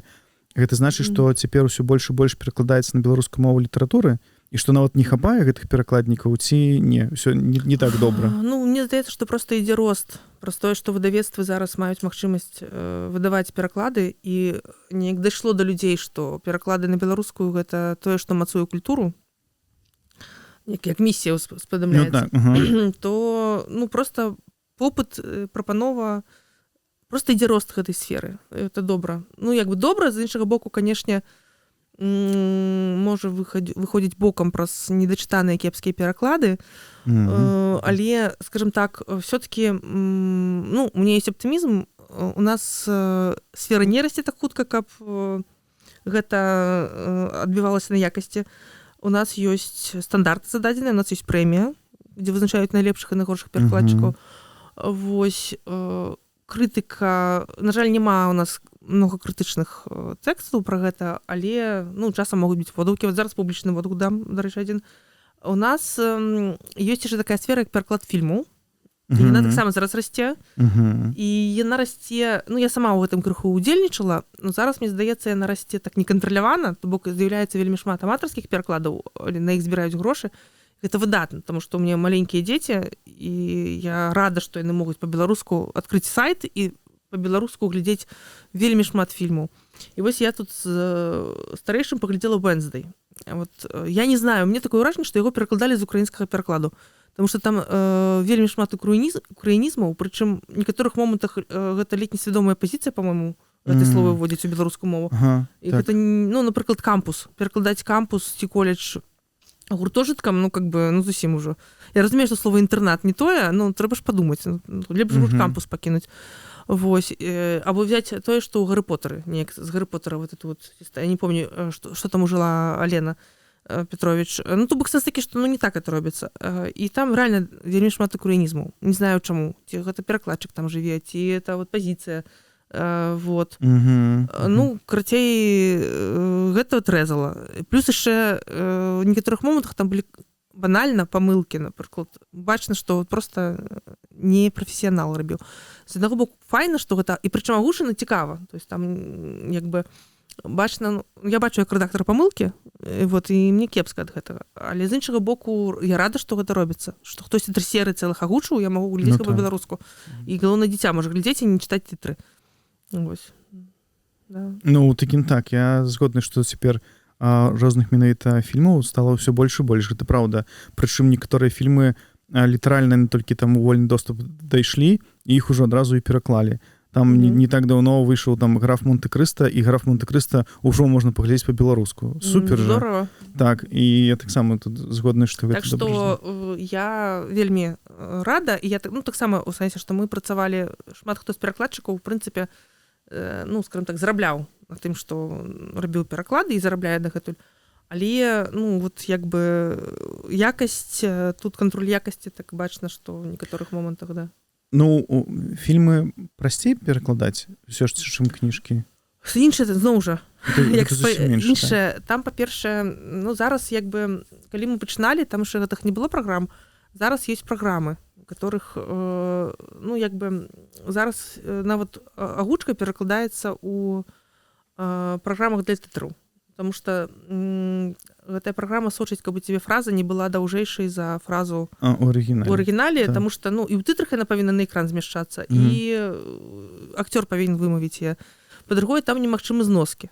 Зараз ёсць такія умельцы, которые тытрамі зноскі на экран устаўляюць. Гэта вышэйшы пілатаж, і, напэўна, для звычайнага тэлебачання не вельмі пасуе. Па-трэцяе, значит, з беларускай агучкай у нас ёсць стандарт, там все адно ўжываецца Трашкевіца. Потому что актор павінен вымавіць гэта мягкае снег, да? І таксама мы пазначаем заўсёды, стараемся пазначаць у праблемных словах націскі, каб не было бойкатаў, да? І, напрыклад, слова імя пішацца імя, то бок з йотам, каб таксама перакладчык вымавіў. Вось, з таго, што я працавала. Слухайце, настолькі. Ага. Так, і там ж ёсць шмат нюансаў. То есть, я нават все пералічваць не магу. То есть, такі ж там вельмі шмат тэхнічных нюансаў, которые трэба датрымацца которых. Плюс яшчэ я працавала на такіх агушках, дзе тэкст яшчэ вычытваюць маркетолагі. На яго адаптуюць яшчэ, асабліва калі гэта ў пракат выходзіць. Былі такія спробы запусціць беларускамоўны пракат, і там маркетолог на канцы сидзеў. І ўсё вычытваў, каб адаптаваць все, каб это заходзіла як это, в родную душу, то есть адаптаваць менавіта да беларускага гледача. Вельмі не знаю, ці робяць гэта расіяне. Часам рускія агучкі яны моцна прайграюць. Быў выпадак, калі такі серыял, фільмы агучвалі «A Wedding Year», типа яго «Шлюбная гарачка», здаецца, пераклалі па-беларуску. Там пра тое, як там пра праблемы зумераў, здаецца, міленіалаў. Карацей, дзяўчына ў Сан-Францыска працуе прадавачкай, але насамрэч хоча быць фатографам, і яна сустракаецца з хлопцам, і змушана ездзіць на вяселле да сваіх сяброў, і яна не хоча жаніцца, і у яе фобіі, яна свае страхі гэтыя ўсе. Пры гэтым яна такая, она робіць там здымкі гэтых вяселляў, не такія, як весельныя фотографы робяць, а наадварот, як бы іншы погляд на вяселле. Чорна-белыя такія, потым у яе выстава з гэтых здымкаў. Карацей, яна такая вся брунетка такая, может быть, нават крыху з чорнай крывёй, такая вельмі пробіўная, такая. У яе арыгінале у акторкі нізкі голас такі, сапрана такое. І, карацей, мы агучылі яе. Всё, я просто з інтарэсу пайшла, гэты фільм выйшаў у Беларусі па-беларуску і па-руску в пракаце Мінску. І я з інтарэсу пайшла на русский фильм. Значит, и вот эту вот девочку, которая вот эта вот главная героиня, россияне агучили такой сисюкающей блондиночкой, такой пісклявай. І така, яна от голосом, да, спрабавала, то есть у арыгінале яна з гэтым хлопцам даволі груба абыходзіцца, в сэнсе, даволі так незалежна. А там у перакладзе она голосом спрабуе пастаянна падлабуніцца яму, она пастаянна спрабуе быць зручнай. І это просто вот культурный код, да, что жанчына не можа быць вот такой, як яна, а просто агучкай. То есть уся Россия паглядзела гэты фільм абсолютно, просто з-за таго, як голас акторкі, абсолютна іншы месседж быў у России. Ну так. І, дарэчы, вельмі шмат момантаў ёсць, такіх больш сур'ёзных, калі рэальна пераклад у России, людзі, которые чыталі па-руску, і потым яны дыскутуюць з тымі, хто чытаў яго ў арыгінале, і людзі не будуць разумецца, тому што это розныя творы, фактычна, таму што там яны лічаць, што яны могуць так фарматаваць. А ў нас, як бы мы спрабуем все-таки адэкватна гэта перадаваць у беларускай школе.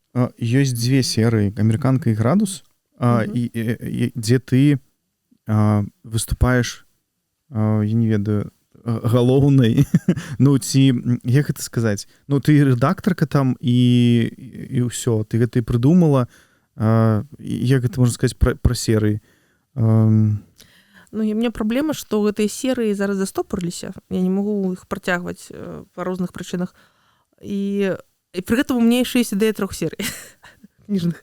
Таму мне здаецца, што мне акурат это хіба, што я магу прыдумаць серыю, а вось это выкананне, яно тармозіць вельмі моцна праз розныя рэчы. Канешне, тут трэба індустрыя больш, так? Пакуль што атрымліваецца, што я ў адзіночку з гэтым змагаюся, амаль. У амерыканцы, мне падаецца, і так ужо вельмі дастаткова кніжак выйшла. 4. Мы ж 5-ю, у нас яшчэ ёсць «Страх і агіда ў Лас-Вегасе». Просто пакуль да і не дайшло, там, як бы... Рэч у тым, што «Серая амерыканка» у мяне такая... Па-першае, калі мы пачыналі амерыканку ў 17 годзе, была сітуацыя, калі гэта быў такі дно перакладной літаратуры. Сапраўды, гэта яшчэ было мала прэстыжна, мала прывабна. Можа быць, магчыма, мы такімі акцыямі, як з амерыканкай і з прадзісветаўскім сайтам, калі яны выдавалі Конан Дойла і іншыя крутыя кнігі. Мне здаецца, што мы такім чынам таксама прычыніліся да папулярызацыі гэтай прафесіі, гэтай справы, хочацца спадзявацца.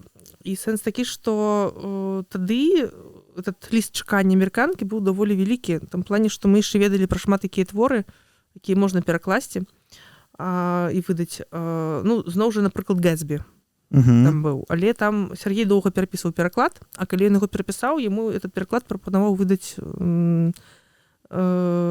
Янушкевіч. І гэта добра. То есть сэнс такі, што «Серая амерыканка» стваралася для тых тэкстаў, которые не могуць з'явіцца нідзе яшчэ.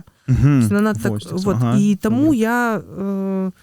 Гэта серыя, у которой, значыцца, было важна, каб там былі магчымасці для рэалізацыі крутых дызайнерскіх ідэй на вокладцы, крутых рэдактарскіх рашэнняў унутры перакладчыцкіх.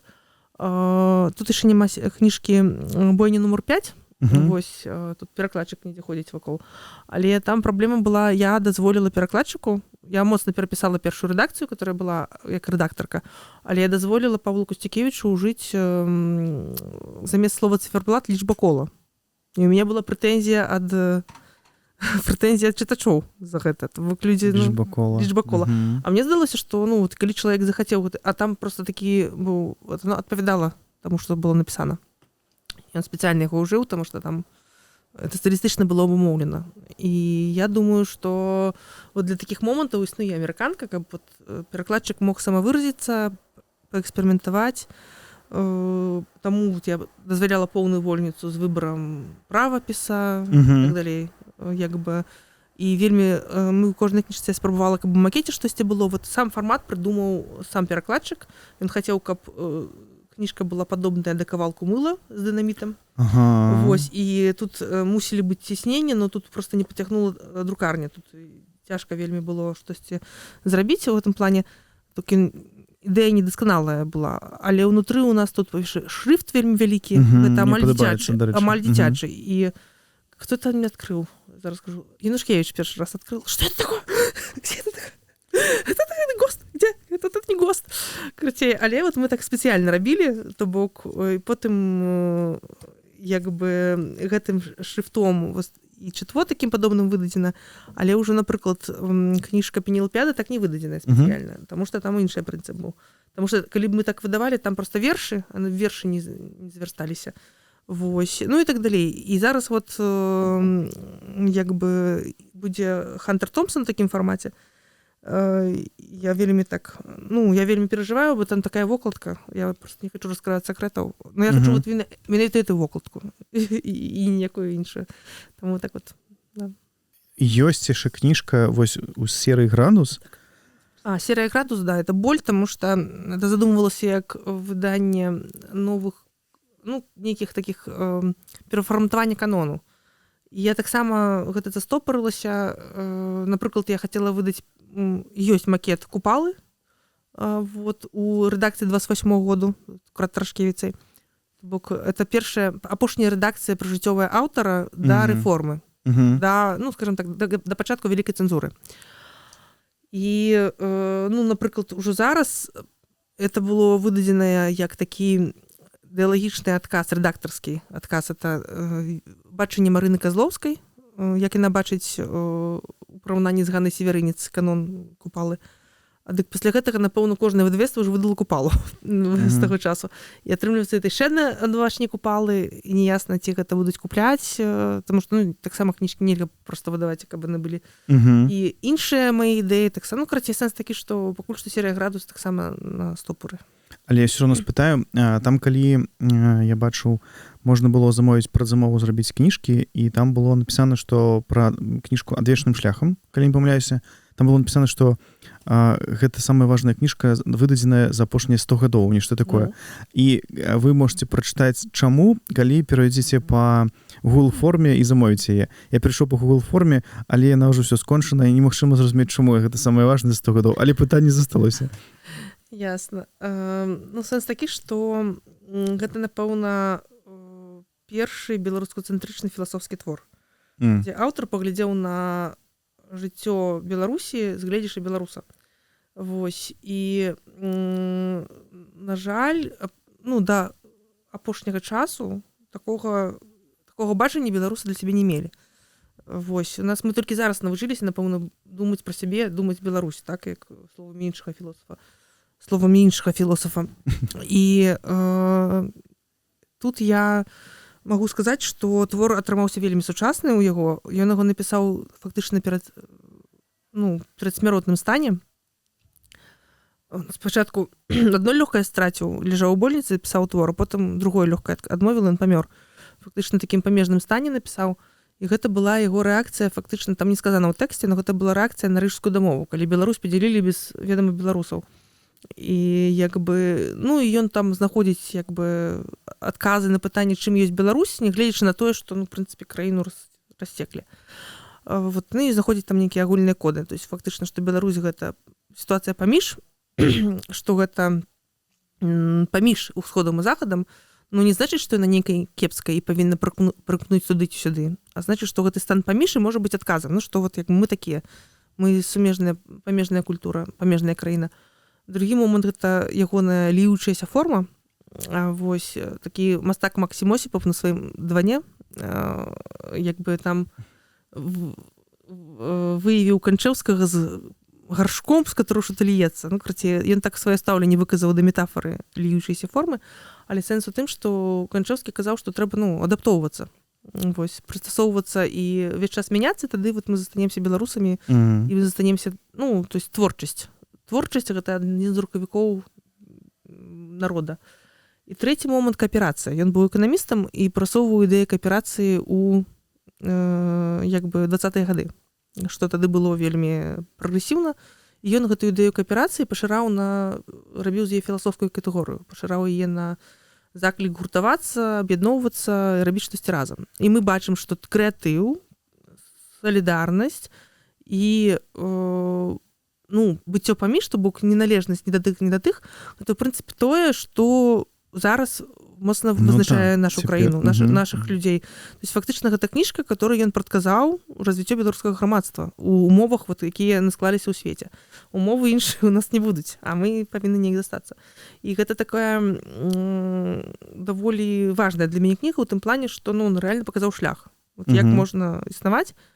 Іншая справа, што вот я зараз, напрыклад, у кантэксце Палешукоў задумваюся, ці ўвогуле нацыя гэта абавязковая катэгорыя. Мне здаецца, што зараз катэгорыя нацыі зменіцца катэгорыяй супольнасці, бо больш будзе вяртанне да лакальнага кантэксту, да лакальных кам'юніці. Але, ну, гэта яшчэ доўгі шлях. Мы яшчэ дагэтуль заўзеем за краіны, которые выходзяць на футбольныя палі, ну, каманды нацыянальныя. Ну, хаця з іншага боку ёсць чэмпіянаты, дзе выходзяць гарады, да, гарадскія гэтыя клубы. Так, это іншае, да. То бок тут вот такія двойная сістэма, як і што, вот, а табе больш што падабаецца, быць беларусам ці быць, вот, не знаю, хрысаўцом? Хрышуком. Я, дарэчы, раней казаў бы больш беларусам, але цяпер, мне падаецца, сказаў бы, вось так, менавіта да малой радзімы сябе б. А ты асмлеў сябе з малой радзімай ўсё ж. Мне здаецца, што у нас это, ну, зараз мы таксама все перажываем гэты вот момант, да, асабліва зараз з тэстамі ДНК. Чалавек вот можа вызначыць, адкуль канкрэтна там, то бок паходзіць яго сям'я, ці ён сам, яна сама. І гэта, напрыклад, ну, я ведаю людзей, которые там пачалі нейкую мову вучыць, таму што іх генетычны код нешта паказаў. Не таму, што каб туды пераехаць, а просто ну таму што гэта пакліканне мае караней. Я пытаў пра грошы ў Сергея Матыркі. Мяне там дакладна лічбы ніколі не цікавы, але агулам я пытаў, ці можа рэдактар зарабляць дастаткова грошай, каб сябе пачуваць добра. І ён сказаў, што пакуль не, што складана, ён працуе таксама на нейкай іншай працы, а рэдактура гэта ўсё ж, ну, то бок, немагчыма. Там па розных прычынах. А табе хачу задаць такое пытанне, ці пісьменнік можа зарабляць дастаткова грошай, каб добра жыць вось у Беларусі? Ну, зноў жа пачнем з таго, што такое пісьменніцтва. Вось калі як бы я таксама працую рэдактаркай, перакладчыцай, часам экспертызы раблю, часам мне нават нядаўна заплацілі фактычна за коучынг. Вось, як бы, ну, не знаю, як бы я думаю, што, ну, гэта ўсё, што літаратурнае. Я лічу гэта літаратурнымі заробкамі. Выступы ў нас все бясплатныя, звычайна, ну, і, в прынцыпе, гэта сумная тэма, таму што выступы зараз па-рознаму вельмі. Ну, напэўна, беларуская мова ніколі не будзе настолькі масавай, каб вот хадзілі натоўпамі, так? Гэта будуць заўсёды падтрымкі донарскія, грантаўскія, любая, не, просто не таму, што вот у нас беларуская такая, любая культура кшталту чэшскай, шведскай, там уся літаратурная сфера датацыямі жыве. Ну, то бок, там гэта важная частка культуры, которая вызначае, як будзе жыць далей краіна, таму дзяржава ў гэта павінна ўкладацца. Вось, так што яно, ну, і так, гэтыя грошы ад дзяржавы атрымліваюць пісьменнікі, некаторыя пісьменнікі атрымліваюць працэнты ад таго, што яго кніжку чыталі, атрымліваюць працэнт ад гэтага, як радэ у бібліятэках, як радыё, ну, музыкі на радыё. Ну так, я разумею. Вось, бываюць нейкія там, ну, то бок у нармальных краінах існуе датацыя літаратуры, у нас не існуе. Вось. А у нас крышачку дапамагаць, вот, калі краудфандинг на кніжку, гэта фактычна людзі. Вот, кніжкі амерыканкі выдалі людзі. Сэнс такі, што у нас можа быць краудфандинг на кніжкі. Так, у нас можа быць часам мецэнаты падтрымліваюць. Гэта таксама, в прынцыпе, это спосаб зарабляння. Так, некаторыя пісьменнікі пачынаюць весці платныя нейкія каналы. Тоже хорошо, да, так само добра. Як бы таксама мне здаецца, што, ну, я спадзяюся, пісьменніцтва гэта не кране, все-таки гэта такая штучная інтэлігенцыя, гэта штучны інтэлект. Я мару зараз пра праграму штучнага інтэлекту, которая мне дапамагаць будзе рэдагаваць. Тады я смагу хутка працаваць.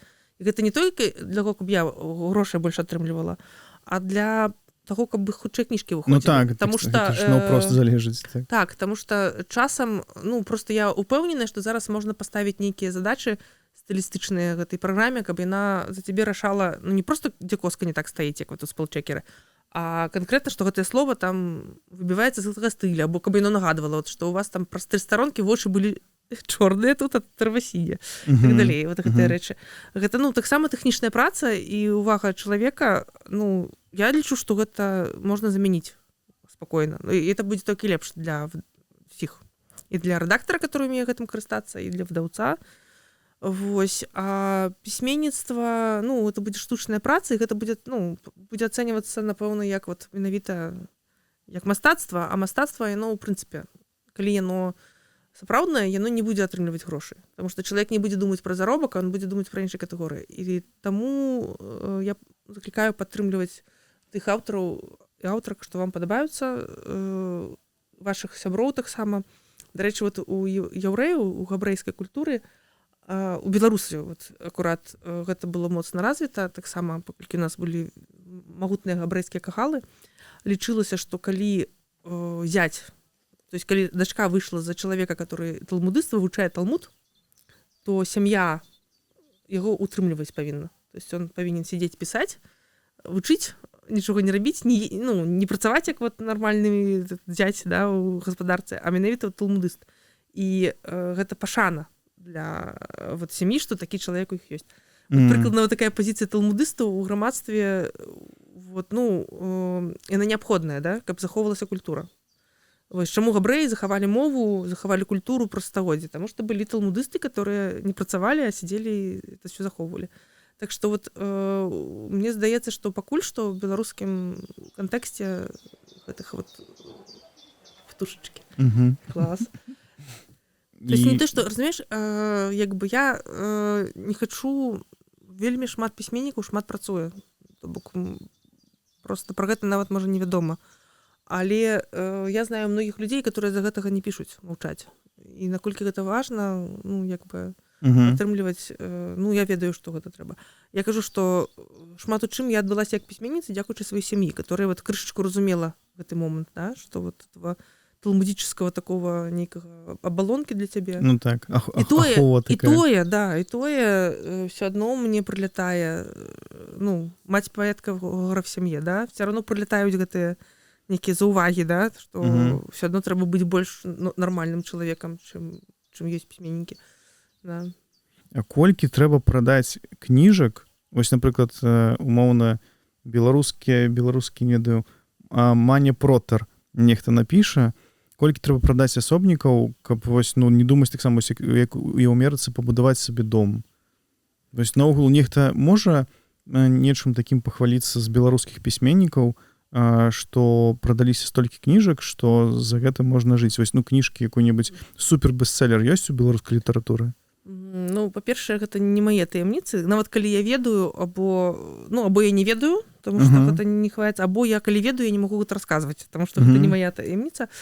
Гэта першае. Другое, ну, у цэлым ганарары за менавіта прададзеныя асобнікі гэта даволі невялікія сумы, і гэта балючае пытанне, таму што, напрыклад, нават калі беларускія пісьменнікі прадаюцца расійскім выдавецтвам, там іх проста скупаюць танна.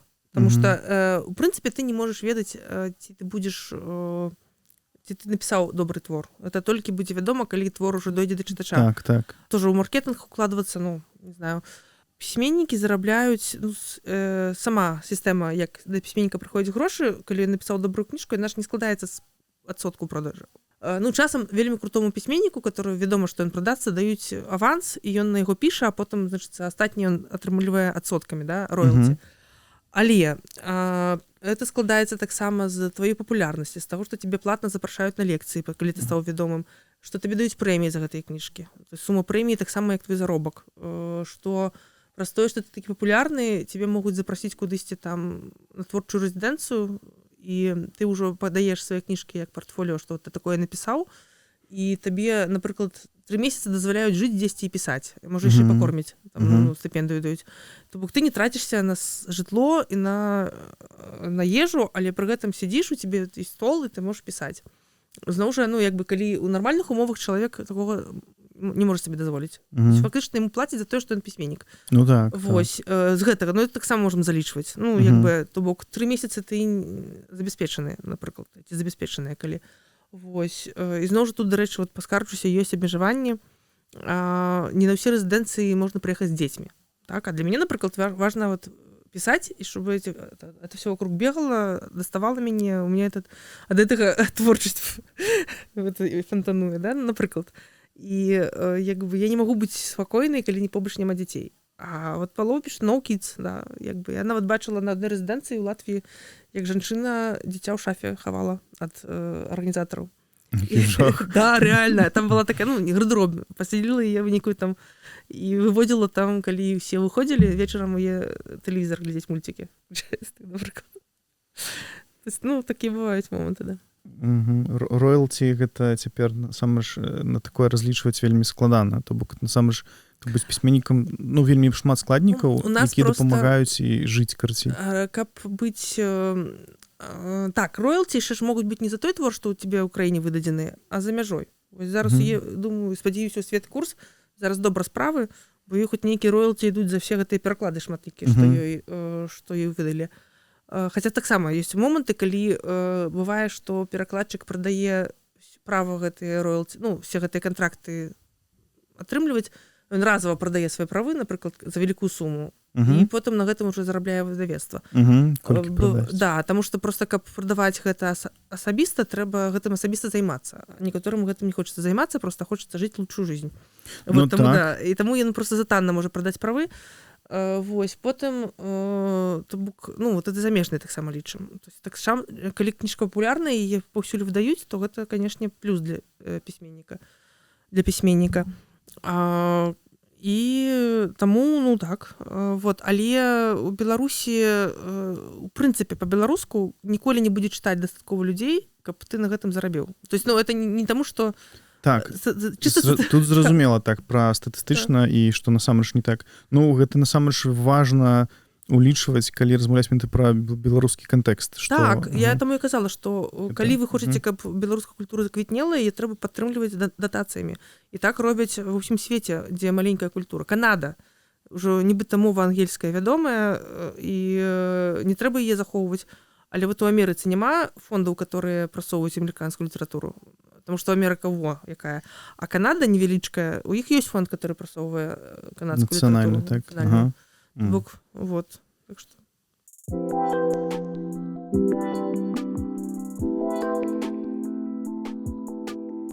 Разом з онлайн... Ура, реклама! Я люблю рекламовать. У нас ёсць сябры, якія нам цяпер дапамагаюць. Гэта онлайн-гіпермаркет 21 век бай. І разам з ім мы падрыхтавалі бліц такую апытанку. А адказаць можна ці коротка, ці не коротка, але тут будзе зразумела, што запытанні я там все равно буду удакладняць. Вось, пытанне не складанае і ўсе па гэтай тэме. Беларуская літаратура ці амерыканка? Конечно, беларуская літаратура. Так, добра. А проза ці паэзія? Паэзія. А чаму? Потому что я казала пра кавірнасць. Потому что паэзія гэта круты, цікавы свет, і калі ты ў ім, то вельмі класна. Далей, Менск ці Бронная гара? Бронная гара.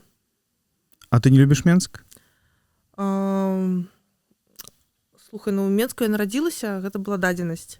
А Бронная — гэта такі выбар. Выбор заўсёды больш каштоўны. У меня есть нават мантра сямейная, трупопаложение на Бронной горе. Як бы, ну, запавет мой. Сур'ёзна? Да. Тут як бы вельмі класныя могілкі, можам схадзіць.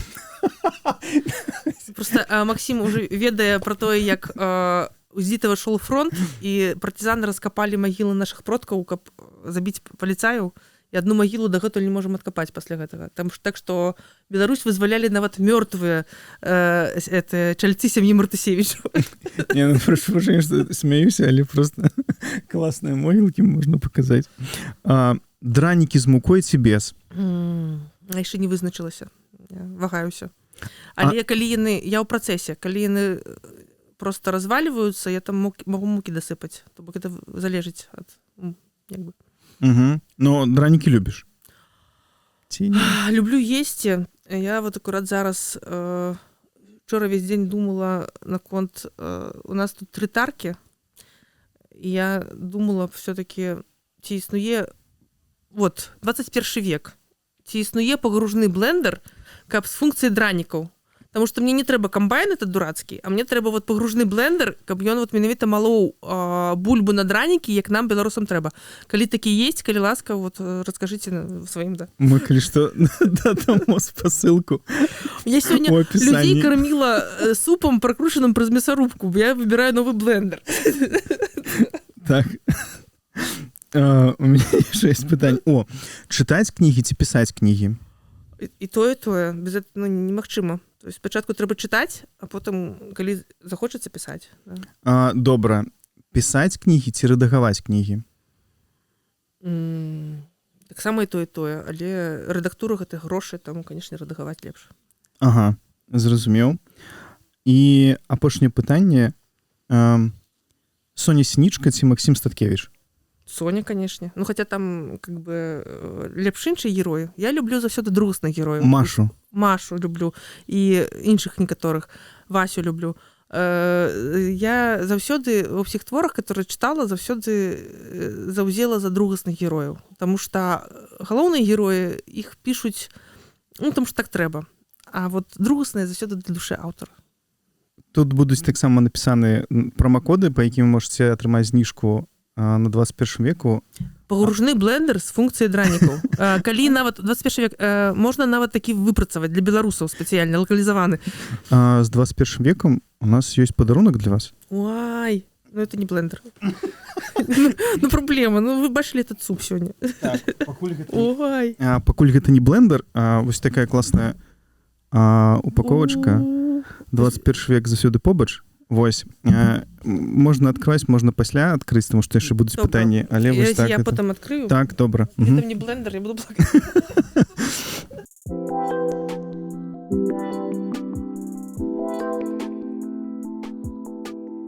Мне вельмі спадабалася кніжка, я прачытаў першую частку, прычым я яе некалі набываў кніжку саму, а потым я не згубіў. Я не ведаю, дзе яна ляжыць цяпер.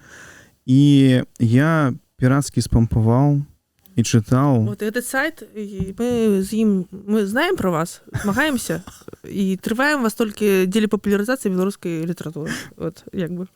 Так, я спампаваў з гэтага сайта і прачытаў яе ў PDF, але я заплаціў за яе грошы, таму я палічыў, што я маю права, памяняць вось такім чынам, таму што я проста сапраўды не змог знайсці яе.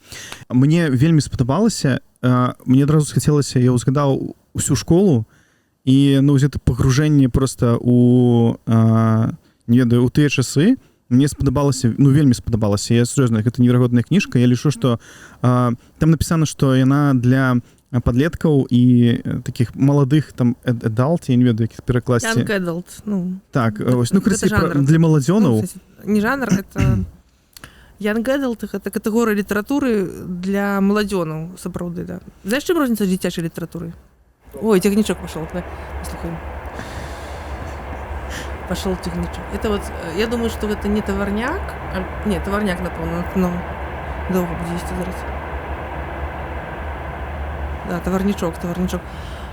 Я про розніцу, дзіцячыя кніжкі, на дзіцячых кніжках няма, там не трэба рабіць там 18+, ці 16+, не? Гэта таксама, але гэта толькі катэгорыя, young adult это сусветная катэгорыя. Не, насамрэч, самая галоўная камерцыйная розніца у тым, што кніжкі для дзяцей купляюць бацькі, а кніжкі young adult купляюць самі чытачы, самі маладыя. То есть ты павінен дагадзіць, ты павінен трапіць у аўдыторыю, то бок ты не падманеш тут нікога, скажем так. То бок набываюць тыя, у каго ёсць грошы, і для іх павінна быць цікава, каб яны гэта чыталі і перадавалі, што набываць іншым. Бацькі, напрыклад, часам купляюць дзіцячыя кніжкі там з нейкім прыцэлам. Так. І не абавязкова гэта мама купі. А вот як бы параілі, як бы ёсць надзея, што там дзіця, напрыклад, з гэтай кніжкі даведаецца, як перажыць смерць там блізкага чалавека. А young adult, там канкрэтна вось гэтыя... Мне, напрыклад, чытачы мангі зрабілі заўвагу, што ў мяне няма гей-пар у кнізе. Мы не павінны ж гэта выразаць? Нішто сабе. Зараз это просто тренд. Зараз просто, я так разумею, каханне у нейкіх моладзевых гэтых мангах не ўспрымаецца як штосьці гендернае. Какой-то спірыт, нейкі вайб, дух, который там вітае і может поселиться у любых людзей в роддоме. Я так разумею.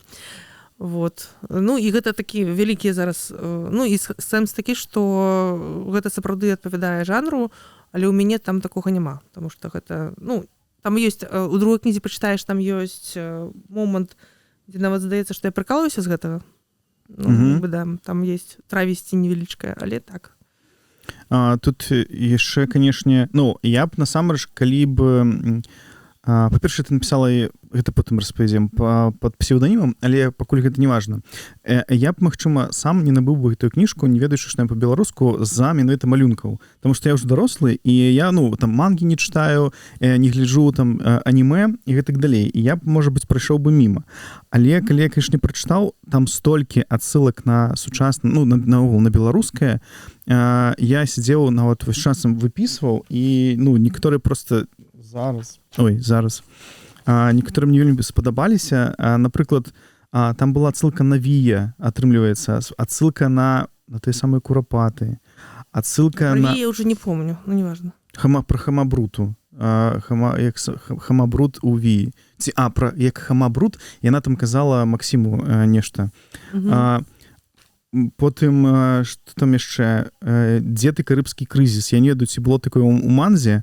У маім жыцці было такое. Вось, я, атрымліваецца, чытаў і шмат чаго пераносіў на сябе, там, на тое, што адбывалася ў Беларусі.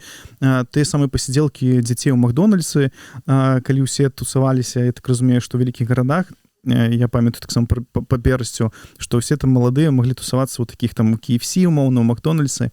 А ўжо былі Макдональдсы ў твои часы? Таму што я не знаю, калі яны з'явіліся ў іншых гарадах. Я просто ніколі не тусавалася ў Макдональдсе. Мы тусаваліся ў Макдональдсе, калі ездзілі там з гімназіі горада Белазёрска просто ў Мінск на нейкую экскурсію, абавязкова трэба было потом патусавацца ў Макдональдсе разам зайсці. І мне цікава было, ці быў там сапраўды некалі шакаладны кекс, які яны елі у... Мафін, дагэтуль ёсць. А, мафін, все добра. Ну, кстати, ўжо зараз Макдональдсе няма, кекс ёсць. Да. Калі памятаеце такую рэкламу, што рыба не паскардзіцца, гэта таксама ёсць у кнізе. Гэта проста, я калі прачытаў, мне вельмі гэта спадабалася, таму што гэта адна з такіх самых такіх цікавых і такіх, ну, смешных, забаўных рэклам, якая запамінаецца, дарэчы. Потым чаўночная рамантыка. Мы ўсе ведаем, хто жыве ў заходняй Беларусі, магчыма, і мінчукі таксама. Ну, у мяне бацькі вазілі чаўнакоў. Вот вазілі, так. Жылі месяцамі каля, ну, на этой вот чарзе гэтай жылі. У меня одна з фраз, которую з дзяцінства памятаю, на, дарэчы, ну, не это... как это, не адпавядае берасцю, як такому, бо я люблю ім берасці. Дарэчы, думаю, што, можа, калісьці пасялюся. Адзін з варыянтаў, я думаю. Але, ну, просто то, што моя мама з бацькам там перажывалі, калі вазілі гэтых чаўнакоў, это запісаны мухавец. Што, короче, там просто реально не было інфраструктуры. І вот, как бы, да. Про запісаны мухаўца няма. Мухаўца ў кнізе. Няма. Ну, можаш нават выразіць, калі ты палічыш это абразы для родного. Не.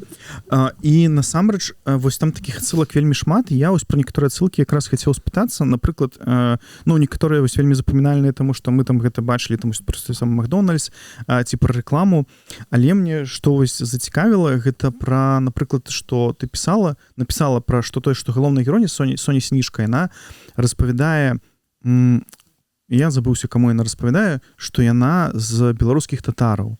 Лена Канькова. Ну... Вось, і мне гэта зацікавіла, тому што вось, з чаго ты вырашыла яе прыпісаць вось да такой цікавай беларускай групы? Там яшчэ хлопчык габрэй быў. Ён тебе не зацікавіў? Не, пра габрэяў мы ўсе ведаем, што там у шмат у якіх беларускіх гарадах былі габрэяў, татараў ўсё ж менш. Моя школа, з которой часткова пісалася манга, ну, знутры, то бок, не манга, господи, роман. Ну, так, роман. Яна, значыць, знаходзіцца ў цэнтры Менску, там побач сыходзіліся вуліца Заслаўская, а там яшчэ побач былі, калі быў прыватны сектар, вуліца Крымская і Фруктовая. Вось. І там гэты раён у Менску раней называўся татарскія агароды. І там яшчэ застаўся пагорачак ад Мізара, на которым толькі адна магіла засталася героя вайны, астатніх усіх выкапалі і вывезлі. І там дагэтуль у гэтым прыватным сектары, дагэтуль, напэўна, нават. Ну, яшчэ ў маім дзяцінстве гэта было просто, там іх шмат было вельмі дамоў прыватных, там жылі татары. І дзеці гэтых людзей хадзілі ў мою школу. То есть у маёй школе былі татарскія вучні з аўтэнтычнага насельніцтва. І канкрэтна пару вучняў, я не помню, ці Лена Канькова была татаркай, ну, была такая дзяўчынка ў школе, але яна была цёмненькая. Але некалькі былі менавіта з гэтых вот, з гэтага супольнасці. Так што гэта такая даніна таксама дзяцінству і паказваць, што, ну, Беларусь шматэтнічная, канешне. Да. Ну, вось мне проста спадабалася, проста ажно галоўную гераіню. Больш за тое, гэта нітачка да другой часткі. Я не буду казаць, якая. Добра. Вот, перачытаеш потым. Я не буду, ну, в сэнсе, што там ёсць як бы звязка паміж гэтай вот татарскай дзяўчынкай і гераіні наступнай кнігі. І пахваляеш, якая. Ну, вядома, Андрэй Лабанович. Гэта такая вядомая адсылка, так, да, таксама дырэктара, можна сказаць, ну, вясковага настаўніка Лабановича. Ну, напэўна, так. Ну, там, да, Андрэй Васильевич Лабанович з дзяцінства ведаў, што будзе працаваць у школе. Да. Ну, таксама цікава пра тое, што там узгадваецца спартовы журналіст, вось пра якога мы таксама размаўлялі да самого падкаста, Зміцер Перчыкаў, і што гэта таксама адсылка на беларускага каментатара і журналіста. Але гэта больш, знаеш, што это таксама даніна, триб'ют такі, значыцца, у мяне брат Антон Мартысевіч, Сент-Мартин, ну, в нейкіх колах вядомы як спартовы блогер. Вось. І я крышачку просто... Чаму ў некаторых колах усе ведаюць? Я просто не ведаю. Я просто ведаю Антона, я думаю, что, может быть, часам нават, я думаю, что он, может, больш вядомы, чым я для некаторых людзей. Вось. О, дарэчы, цікава. Вось. Мы тут, дарэчы, Антон тут, вот у нас тут цэлы такі канфлікт з Броннай гарой, што ён вельмі заняты і рэдка сюды прыязджае. Але калі у Івацевічах матч Крумкачоў, то тут просто у нас парад. Мы ездзілі таксама адсюль на матч. І ён, Антон, просто праз яго захапленне я крышачку ведаю, ну, гэтую тэму спартовага блогінгу, як это развівалася. І там ёсць, дарэчы, згадваецца выдуманы сайт «Заўзятар.бай». Так. Таксама, як бы, ну, адсылка да этой всей культуры вот этих. Я просто знаю, як это ў нулявыя гады развівалася гэтыя ўся, вот, ну, дзеянне рамана адбываецца 10-10 год, там, прыкладна мяжа.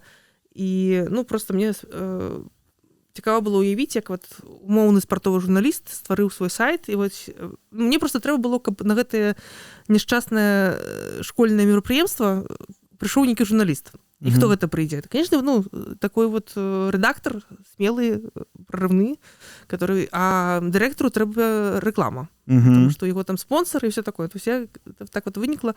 И тому вылез вот такой персонаж. Ну, назвала его Дмитром Перчиковым так. Не думаю, что Змитер покрыўдзіўся калі-небудзь. Не, я думаю, да. не. Тым больш, што ён там вельмі смела ставіць журналістак нахабных на месца. Так? Ставіць журналістак нахабных на месца, і потым, можна сказаць, дзякуючы яму, потым вырашаецца фінал. Это гонза. Так. Это называется, это гонза-метод. Калі журналіст умешваецца ў матэрыял, это называется гонза-метод. Гэта таксама была у нас мода моцная у журналістыцы ў пачатку нулявых, а ідзе ўсё ад Хантера Томпсона акурат, вот, который напісаў сваю кніжку, таксама як паехаў экспартовы журналіст на гонкі. Вось, ну і так. Я просто да чаго, то бок я раю гэтую кніжку па-першых прачытаць, калі хто хоча вярнуцца ў сваё дзяцінства, хто любіў школу, хто нават не любіў школу, тому што гэта вельмі цікава, з улікам таго, што там напісана, ну, пра нас. І вось гэта плюс 100 балаў, і я вось другая кніжка звязана будзе з універсітэтам. З універсітэтам, з чарнобыльскім летнікам. Дзеці будуць валанцёры чарнобыльскім летніку, і гэта ўсё будзе адбывацца на фоне Вяллі, беларускай рэчкі, вось так з такім пастаральным. І там, да, і этот спойлер, там палову персонажаў перадаюць на беларускую мову ў гэтым летніку. То есть кніжка стане беларускамоўнай не толькі фармальна, але яшчэ ўнутры там будуць адбывацца. І гэта таксама аўтабіяграфічна. І трэці момант, потым героі трапяць у IT-кампанію. То бок, ну, не то, што трапяць там па сюжэце, ну, уже станут дарослымі і пачнуць в айтишкі яшчэ так немножко. Так, усе кніжкі заспойлеры, я там... Не, гэта толькі лакацыі. Спасылкі разгадаў, калі там насамрэч іх нашмат больш, а я ўсё да чаго. Атрымліваецца, што сама кніга была напісана па японскай мандзе. Прычым, як ты распавядала ў інтэрв'ю розных, што наогул ты пачынала літаральна ўсё перапісваць саму мангу, як усё там, ну, адбывалася там па старонках, то бок там перапісвала гэта разгароты, ці як это называецца, і перакладала гэта на тэкст. Але потым усё далей і далей, я так разумею, што ўсё гэта ну, типа, нарастала нейкімі мясам, нарастала нейкімі цікавасцямі, і у тым ліку ты пачала уводзіць вось гэты супербеларускі кантэкст, то бок ўжо ці як гэта адбываецца? Ну, просто глядзі, па-першае, ну, я лічу гэта такім пачаткам. Пачатак мяне натхніў метадам перакладу, тому што мне хацелася напісаць штосьці, што не ёсць артыкулам у газету, ці эсэ, ці, не ведаю, там, разборам нейкага твору, а менавіта вот прозу, прычым такую моладзевую. Каб яе зрабіць рэальна моладзевай, мне прыйшлося некалькі разоў рэдагаваць. Все-таки спачатку я пісала гэта не як молад... Ну, стыль гэта такая штука. Плюс яшчэ вельмі хочу падзякаваць маёй рэдактарцы. Вось, ты просто супер. Вот, правда, потым у другой частцы моя рэдактарка захапілася так дзеяннем, што, по-моему, отпустила лейцы, дазволіла мне больше, чым у першай частцы. Але сэнс у чым? У тым, што манга, ну, вот я казала, што это пераклад візуальнай карцінкі на тэкст. Это першае. Другое. Гэта быў пераклад кода. Таму што, ну, пісаць пра японцаў у Беларусі, ну, гэта не то, што няма сэнсу, я не магу. Я ніколі там не жыла. Я бачу толькі гэтую вот тое, што ствараецца ў манзе. Я туль узяла нейкія агульныя штукі, которые мне зацікавілі, і перанесла на беларускую глебу. Праўда, не ў 90-е гады. Манга ж 90-е гады адбываўся. Чамусьці вот арганічна. Мне захацелася напісаць пра 10-е гады. Гэта хутчэй маё студэнцтва. Але я спрабавала гэта неяк сумясціць са сваім вопытам са школы. Вось. Бо там ужо мабільнікі пайшлі, так? Мабільнікаў у нас у школе не было. У меня мабільнік з'явіўся на 5-м курсе універсітэта. У меня асабіста. Вось, яны... Гэта пераклад быў, то есть коды культурна мяняліся. Адпаведна, калі у японскай манзе гіперапякаючая мамуня, которая хоча дзіцёначку падсунуць невесту, у японскай культуры гэта нармальна, там дэфіцыт жанчын, што праз селектыўныя аборты. У беларускай культуры мне проста все сказалі, як можа мама у свайго сыночка адзінага белую кравулечку, это какой-то девки. Этот пераклад, ну, першыя бета-рыдары сказалі, што это немагчыма. Мне давялося мяняць сюжэт пад гэта, выкручваць неяк там. То есть там будзеш бачыць далей. Не то, што мяняць, а сапраўды я гэтую заўвагу успрыняла як слушную, ну, што не ўсё адаптуецца. Па-трэцяе, сама гераіня, яна у арыгінале не развіваецца. Гэта традыцыйная ўсходняя жанчына, і яе там параўноўваюць са смаўжом Фудзі, который на Фудзі паўзе. То есть яна не развіваецца як сама, но яна упартасцю дасягае гэтай вяршыні. У нас гэты топас сам па сабе, ён у еўрапейскай культуры незразумелы. То есть ён чужы нашай культуры. У нас, калі мы кажам пра жанчыну і пра романтычны раман, то гэта топас папялушкі. Ты сидела у попелі, тобой пагарджалі, потым прыйшла фея, тебе апранула, і ты там все такое. І тут я выкарыстоўвала топас папялушкі. Вось, гэта свядомая была такая мадыфікацыя, то бок Соня вельмі таленавітая, яна не тупая, яна проста занядбаная па пэўных прычынах. І асяроддзе, у тым ліку каханне, ёй дапамагае раскрыцца. Вось. І не толькі з ёй такое там адбываецца, там другія героі таксама так мяняюцца. Вось. Прынамсі, ну, там многія. Там я думаю, што я паказала метафору. То бок мы пачыналі з вобразаў мангі, я пастаралася ўсё-такі вывесці нейкія такія выпуклыя больш лёсы. Ну, таму што гэта не цікава было б чытаць. Мне нават самі фанаты мангі казалі, што калі яны разумеюць, на гэтую справу кідаюць, таму што, ну, надта прымітыўна робіцца. Любы жанр, ён сябе ўжо выжывае ў цябе. То есть, калі чалавек да 40 год чытае фэнтэзі аднаго аўтара ці мангу, я бы... Есть пытанне. Калі чалавеку яшчэ гэта дастаткова, калі ему хочацца знаходзіцца ў гэтым свеце, то, магчыма, ну, як бы, все-таки большасці чытачоў хочацца, то бок у нас сама еўрапейская традыцыя нас падрыхтавала да развіцця, потому што герой расце. Вось. Гэта яшчэ называецца раман выхавання. То бок, калі вот ты герой расце, і у яго ёсць шлях. Ён ідзе там шляхам, і у канцы ён не такі, як спачатку. Вось, у манзе гэтага не было, я гэта перанесла. Ну, там просто мне было цікава з гэтым працаваць. То бок, сходная кропка адна, але выхад розны. Так вот.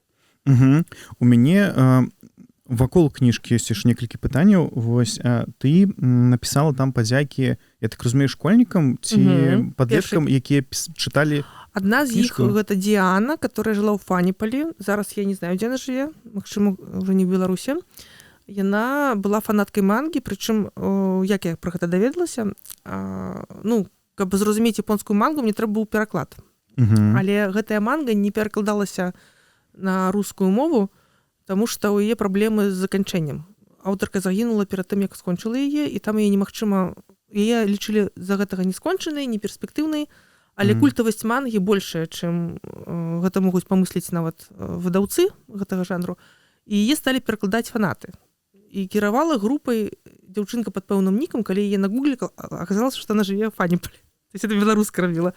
Яна... Сама класная гісторыя. Так. Ну, праўда, яна, кажу, што у нас з ёй не атрымалася эмацыйнага кантакту, но я Діане вельмі дзякую за тое, што спачатку яна мяне падтрымала за гэтым. Вось як бы больш таксама менавіта кола фанатаў мангі можа не вельмі мяне зразумела, таму што для іх, напрыклад, самавыкарыстанне жанру мангі на вокладцы было падманам. Што ўнутры ж не манга. Так. Вось важны такі момант, што людзі прывыклі да гэтага візуальнага штукі. Гэты пераклад на мову раману ім можа не вельмі зайшоў нават многім. Гэта першае. Другое, што другі хлопец Іван быў школьнікам на той час, і мне было важна, што ён быў школьнікам у беларускамоўнай школе. І мне трэба было, каб ён стылістычна адчуў. Іван мне падкрэсліў усе слангавыя словы з 90-х гадоў, сказаў так груба, так кажуць толькі вельмі невыхаваныя людзі. У маёй школе так не кажуць, напрыклад. Потым ён пачаў пісаць такія разгорнутыя штукі пра што он думае пра герояў, але ён чытаў той жа рукапіс, што чытаў Діана. І ў сярэдзіне рукапіса он на полях как бы начал флиртовать с этой Дианой, с ее комментариями. И в выніку я пагаджаюся з усім, што сказала Диана. Батарыйтынг праваліўся. Але ў цэлым это была сапраўды моя першая, сапраўды сур'ёзная спроба адаптаваць кніжку для аўдыторыі. Я думаю, што гэтыя людзі мне сапраўды памаглі. І ты лічыш гэта такі эксперымент паспяховым усё ж збольшага? Людзі водгукі вельмі добрыя на кніжку. Вось, сапраўды, так. Гэтая кніжка патрапіла ў бібліятэкі беларускія, правильно разумею? Першая частка. І прычым там самы смешны каментар. Па-першае, там атрымалася, што гэты бібліятэчныя асобнікі чыталі ўсе ў школе. То есть адзін асобнік.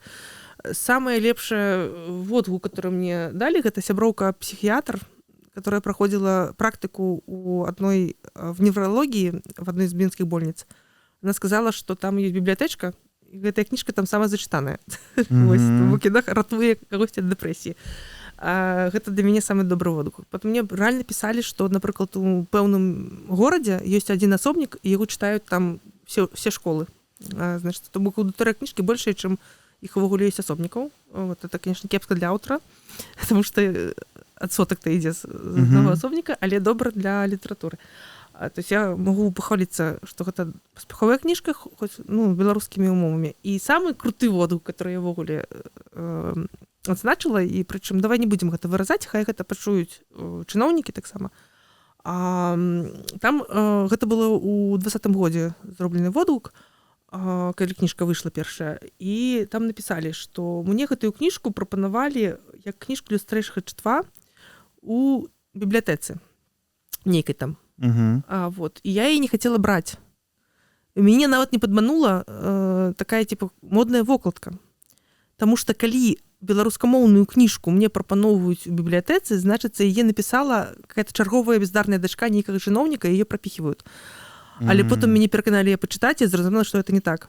Ось я якраз хацеў спытаць, ці можна сказаць, што гэта кніжка паспяховая, але ты сама адказала, што так. І ты лічыш яе паспяховай. Я лічу яе паспяховай. Для гэтага, калі яе прачытала моя мама, яна сказала, што гэта вельмі крутая кніга. То бок моя мама была таксама чытала гэтыя бета-тэст, карацей. Яна не магла мне нічога сказаць па сутнасці. Хаця там, напрыклад, яна ў мяне экскурсавод, і там ёсць цэлы раздзел пра Рым. У другой частцы. Да, но яна мне нічога не... То бок, значыць, я не была ніколі ў Італіі, фактычна, праездам адзін раз, але, відаць, нічога ёй там не замуліла. Значыць, што там все нормально напісана. То бок, але, было такое, што яна сказала, што все круто, толькі перакладзі на рускую мову. Іначай ні грошай у тебе не будзе, ні славы, нічога. Но я пісала яе не для хіп-хоп індустрыі расійскай. Я пісала яе для беларусаў, і больш за тое я так яе пісала, каб там імёны Соня і Максім, яны былі папулярныя на момант, калі я пачынала пісаць, самыя папулярныя імёны ў радзільнях. То бок я спадзяюся, што ўсё-такі аўдыторыя гэтай кніжкі самая асноўная, яна яшчэ расце.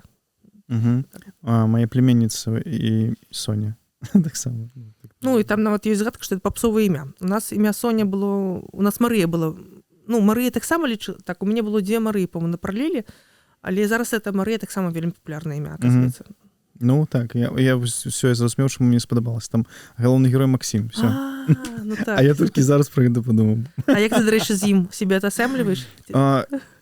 Вось я часткова мог сябе з ім так падумаць, што гэта мог бы быць я, канешне, але Я яго ўсё ж больш з іншым аднакласнікам. Мне больш падаецца, што ён пасаваў.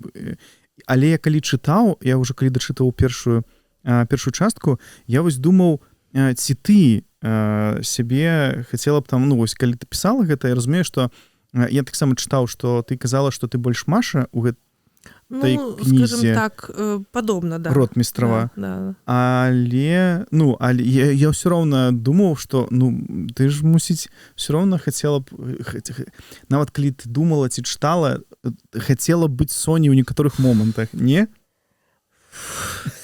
Хто можа... Просто разумееш, у чым сітуацыя, што вот акурат кніжкі, калі жанчына аўтарка любоўных раманаў сябе атаясамляе з этой гераіняй, мне яны заўсёды здаваліся вельмі нуднымі, вельмі кепска зробленымі. Вось, напрыклад, мне заўсёды цікава ці Джейн Остэн, на которую я шмат у чым арыентуюся, ці яна сябе з усімі сваімі гераінямі атаясамлівала. Бо там таксама ёсць гераіні, з которымі на сябе моцна не атаясамлівала, і нават і галоўныя гераіні часам. Вось. І для мяне вялікая праблема, таму што вот наколькі Джейн Остэн у Эмме, ці ў гэтай Лизе Беннет, которая там з містером Дарсі это все делала, я не знаю. Вот. С Соней тут якая сітуацыя, што была все-таки дзяўчынка з мангі, которую трэба было неяк выкрышталізаваць. І я разумею, што з гэтай дзяўчынкай сябе многа хто з чытачак гэтай мангі атаясамліваў. Яна такая тыповая шарая мышка была, которой зваліўся прынц. Я ўсё-такі на гэта збоку за гэтым назірала. Все-таки я не то, што я не была шарай мышкай ці штосьці, у мяне там даволі складаная ідэнтычнасць, я думаю, як у ўсіх, то ёсць часы, калі ты на кані, калі табе кепска, але у мяне іншыя умовы, па-першае, зноў жа сацыяльныя. Як бы не будзем спойлерыць, у мяне шчаслівая поўная сям'я, бацькі жывыя, здаровыя, і рэстаранная індустрыя гэта не маё, але чалавечае дзяцінства так, это вот элемент. Ты вырашыла сябе аддзяліць ад Евы, ад аўтаркі гэтай кніжкі, таму што ты хочаш быць сур'ёзнай пісьменніцай, сур'ёзнай паэткай, а ўсё ж гэта быў эксперымент такі, я правильна зразумеў, ці ўсё ж нешта іншае? Я ўсім спрабую казаць, што Ева Вайтоўская гэта сяброўка Барыса Акуніна, калі ты разумееш. Таму што выдавец пераконваў мяне падпісацца сваім іменем для рэкламы, бо імя ўжо ёсць. Вось. Але мне было важна, каб гэта жанравая кніга. То бок нават калі я штосьці з таго, што я пішу пад сваім іменем пішу горш, мне важна, каб гэтая кніга была асобна, таму што гэта вот моладзевы раман, это жанр, і ён павінен існаваць як бы сам па сабе. Бо героі павінны жыць сваім жыццём, павінна быць там свая атмасфера гэта ўся. Это з Барнагорскай станцыі. Так. Супер. Значыцца, то бок сэнс такі, што пры гэтым у мяне да гэтай кніжкі была нейкая гісторыя з літаратурай, і яна працягваецца пасля. Я, калі да гэтай кніжкі, то все-таки было штосьці вельмі гетаўскае, такое маргінальнае. Зараз, магчыма, у мяне больш шырокі шлях у літаратуры, я ўжо там набіраю нейкіх бонусаў. У любым выпадку мой шлях, ён будзе адрознівацца, хутчэй за ўсё, ад таго, што будзе ў гэтай кнігі. Я просто не хачу, каб людзі блыталі. Разумееш? І я таму хацела, каб нават асобна існавала. Свядома тут псевданім. Так вот, А ці ты плануеш напісаць нейкія яшчэ такія падлеткавыя раманы? У мяне ёсць пару задум, але, разумееш, як бы гэта не акупаецца. То бок патраціць на гэта вельмі шмат часу я зараз не магу. Я і то дапісывала просто з прынцыпа, што вот я ўжо не магла гэта пісаць у 18-м годзе, калі было 2 дзяцей. Бо гэта было вот конкретна, маць пісьменніца гора ў сям'і, когда там пры тым, што і муж пісьменнік, муж таксама трэба пісаць, і так вот дзяцей жангляваць дзецьмі і гэта штосьці выпісваць, это цяжка.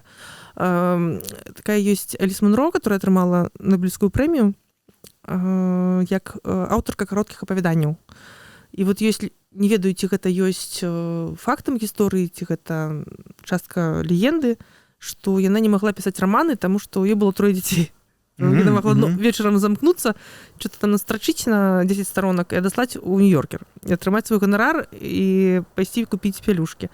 А вот сесці гэты роман Маргарет Мітчелл напісала «Знесеныя ветрам», калі зламала ці там пашкодзіла нагу і ляжала ў ложку, і ёй муж купіў машынку, як бы, да, друкарку.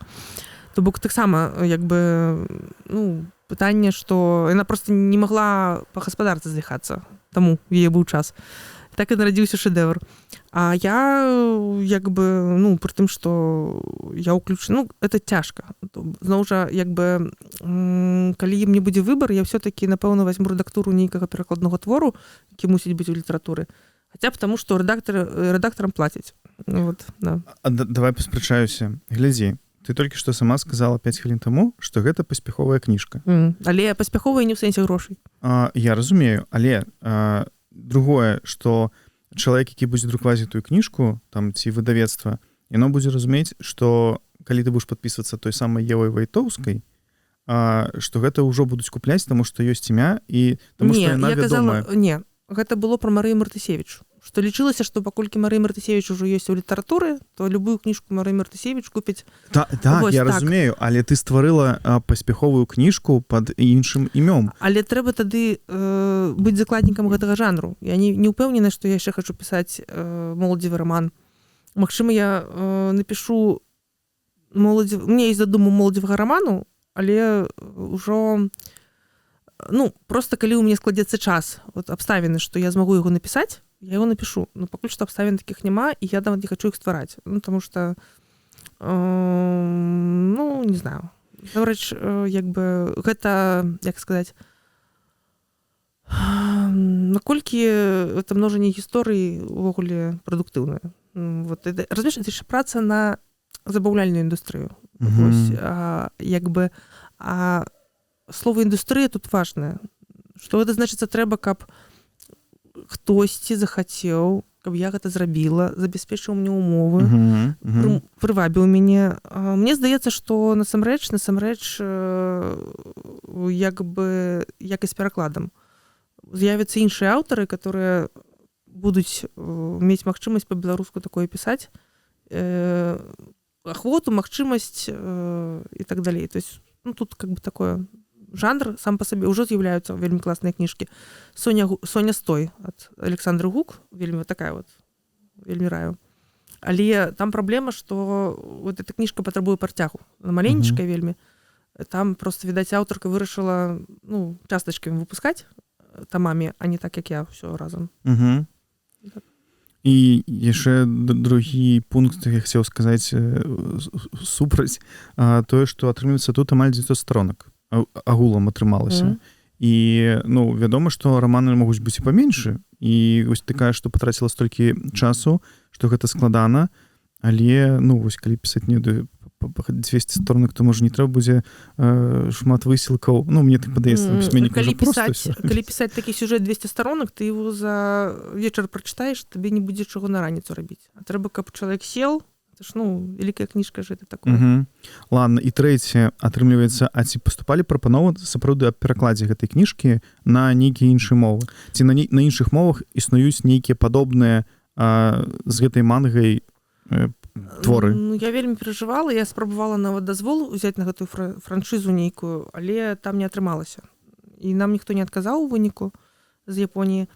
Яны, напэўна, не лічаць кніжку канкурэнтам манга, запрададзеная ўжо ў кінасферу. Зразумеў. Ёсць, я чытала некалькі рускіх раманаў жаночых, натхнёных гэтай мангай, дзе это не падпісана, але тоже сюжэты. Мне прычым это падказвалі фанаты, і гэта было вельмі кепска. Гэта былі вельмі нізкаякасныя творы. Вось. Ну, там акурат, калі гераіня аддае саміла сябе з гэтай вось Соней. Соні, ну, то, што Соня. Ну, так. У мяне Соня. Вось. Але з іншага боку, гэта таксама я это разглядаю як вандроўны сюжэт ужо. Ну, то бок, ён ужо моцна паўплываў і на іншыя, то бок, ёсць ужо нейкія перайманні гэтай тэмы. Вось. Ну, я баюся, што, можа быць, выдавецтвам замежным будзе муляць, што вот это вот спісана з японскай мангі, бо калі, напрыклад, беларускага дыеста не заўважылі, а умоўная польская могуць засудзіць. Ну, то навошта ім гэта? Я знала пра гэтую рызыку, но зноў жа я пісала гэта не для грошай. Вось. Ну, калі ўжо наступная кніжка, калі там нешта сур'ёзнае, я, канешне, буду ўлічваць, што я могуць перакласці, не буду там алюзіі рабіць. Всё выдатна робіцца. Але як паказвае досвед, таксама многія мае калегі, некаторыя, скажем так, спрабавалі пісаць кнігі, каб іх перакладалі. І ў выніку яны цярпелі такую вельмі моцную паразу. Потому что нет гэта балюча, конечно, тады. Да.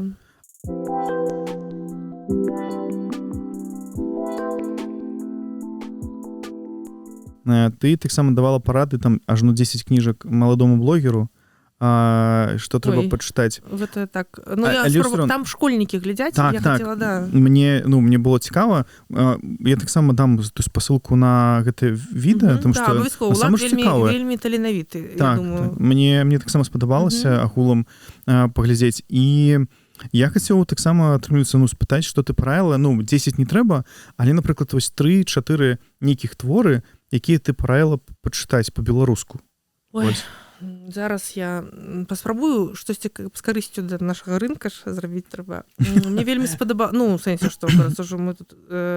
Па-першае, мяне вельмі ўразіла кніжка з Зараславы Камінскай вось «Па той бок». Акурат пра геймераў, пра той, як нібыта IT-кампанія піша гульню па беларускіх матываў беларускай міфалогіі і што там вакол адбываецца. Там мультыжанр, там ёсць і меладрама, і дэтэктыў, і трылер, крыху трылера. Вось. Не ўсім яна спадабалася, але мне здаецца, што гэта выдатнае чытво. Вот менавіта, і такое менавіта вот вельмі беларускае. Што і пачытаць, і задумацца, і таксама торгае за нітачкі дзяцінства. Вось.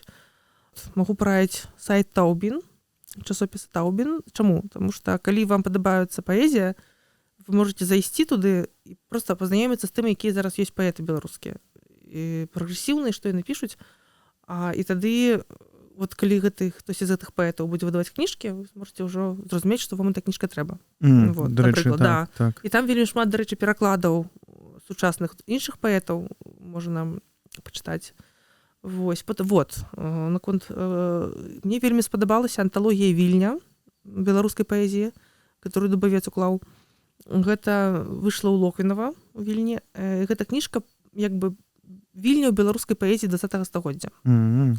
І гэта унікальная кніжка ў тым плане, што, па-першае, мы прывыклі, што ў анталогіі, ў хрэстаматыі нейкай цытуецца цэлы твор. Гэта не так.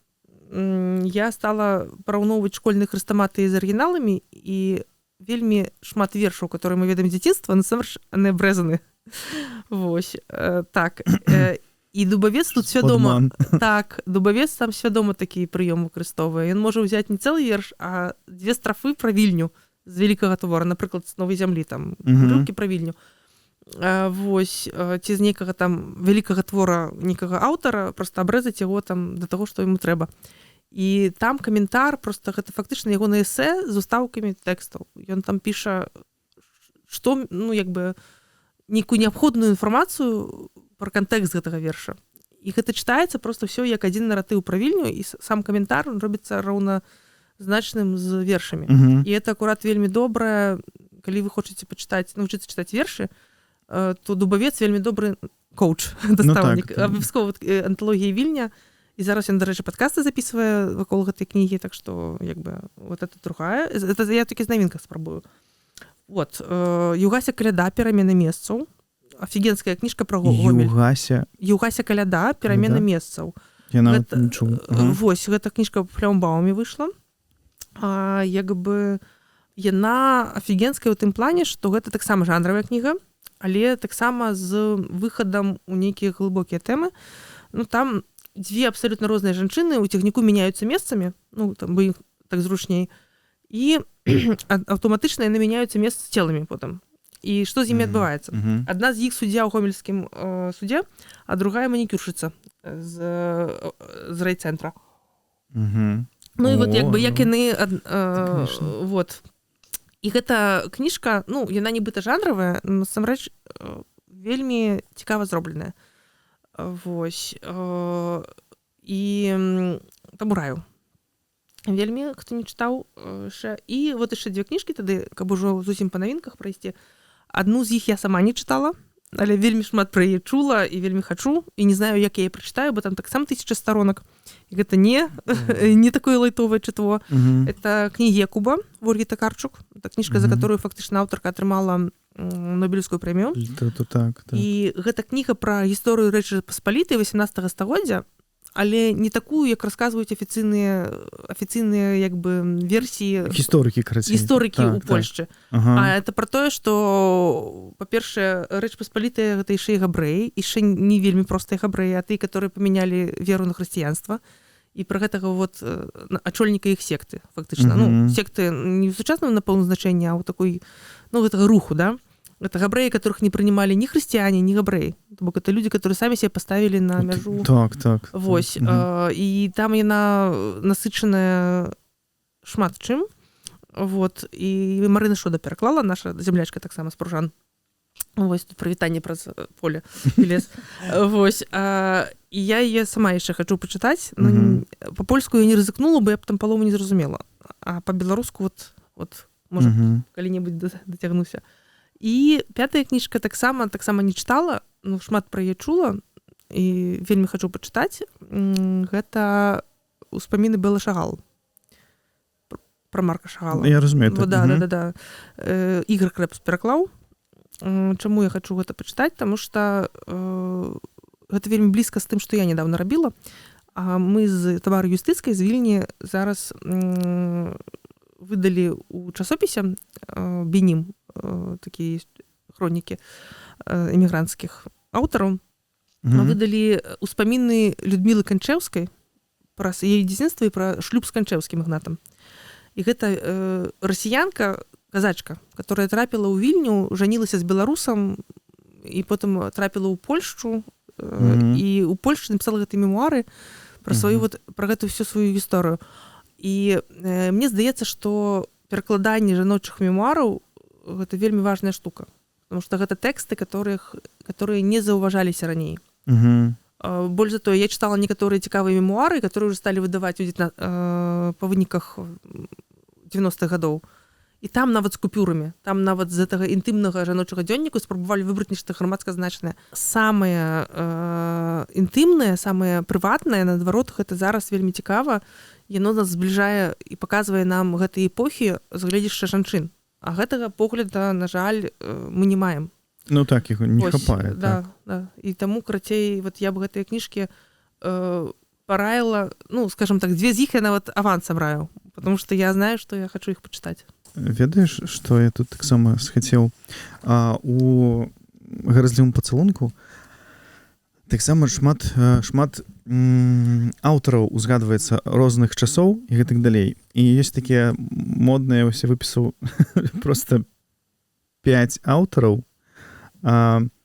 І ёсць такая модная штука, калі ты павінна выбраць з 2 аднаго, і потым застанецца нейкі фіналіст. Да, зразумела.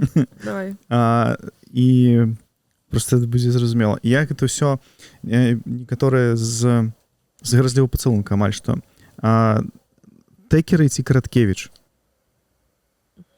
Ну, Караткевіч, давай. Добра. Караткевіч ці Дыкенс?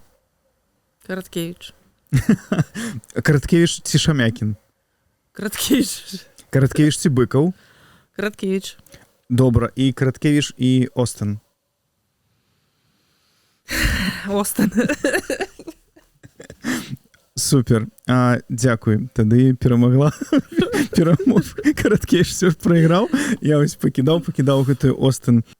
Колькі наогул ты сама чытаеш? І гэта не пра рэдактуру, а менавіта кніжкі, якія ты сама хацела пачытаць і сама там любіш перачытваць, магчыма. У цябе ёсць там у дзень хаця б 10 сторонак пачытаць? Нешта такое? Для мяне гэта такі момант, часам здаецца, што чуеш пісатель, а не чытатель.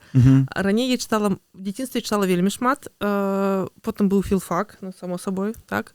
А потым была магчымасць, дакладней, абавязак чытаць як крытыка. Мгм. І цяпер, знаеш, я шмат не чытаю, але я спажываю шмат інфармацыі іншым чынам. То сэнсе, што часам мне не трэба чытаць кніжку, я магу толькі прагартаць, каб разумець, пра што яна. Часам я магу прачытаць крытыка, которому давяраю, і потым дакладніць штосьці па тэксце.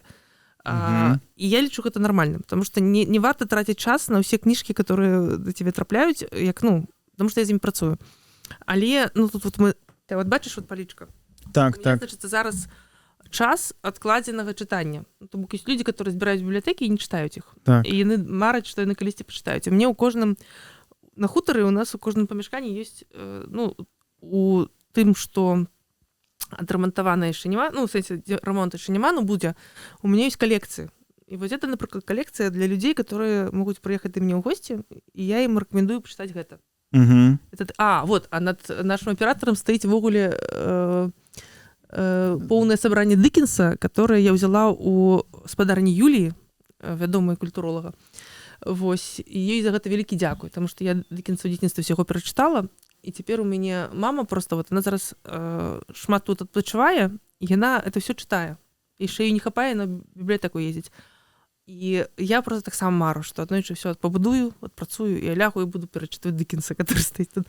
Або вот тут як бы там і Дэкамерон стаіць, спісаны з філфака, і Борхес, то есть это все чытанае ўжо, але я лічу, Ніл Гейман мне не падабаецца, но это на тых, хто, я яго не выкидываю просто, для тых, хто любіць фэнтэзі. Так.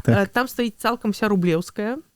Рублеўскую я люблю. Да, Орлова стаіць пару кніжак, потому что я лічу, што гэта нармальнае летняе такое чытво для разумных людзей, которые могуць тут пачываць. У мяне ў доме, у хаце калекцыя краязнаўчай літаратуры, то бок па Палесе ўсё там я складаю. Вось, і што там ёсць такі украінскі роман, напэўна, 1500 сторонок. Сама такая здаровая кніжка, там такая жаночая сага, она нудная вельмі, но я часам таксама чытаю. Сестры Рыбчынскі называюцца. А вось, просто это не моя гісторыя, мне нічого там не адгукаецца, але я спрабую часам пачытаць.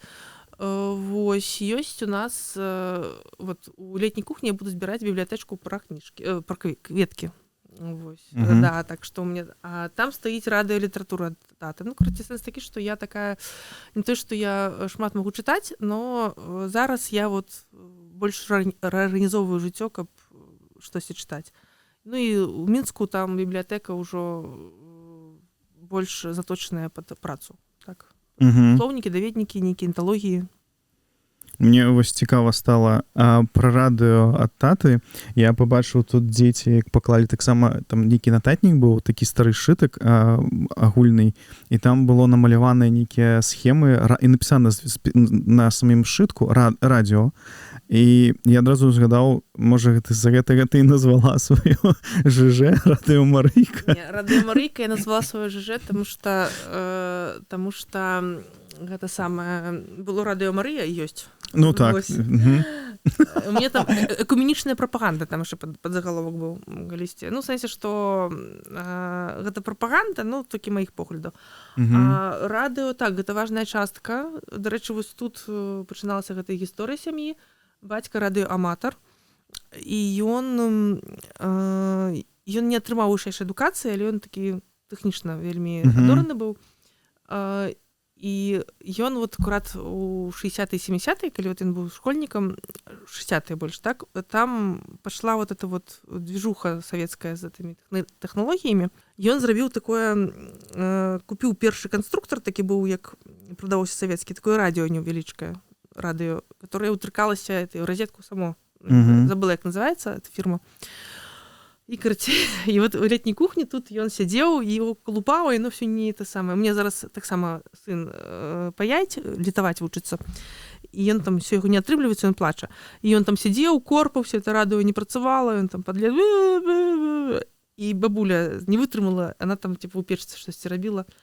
Да ты мене, на французькій мові, да ти мене задовбав з тим радіо. І вона бере ту кочергу, і по цьому радіо. І вона запрацювала.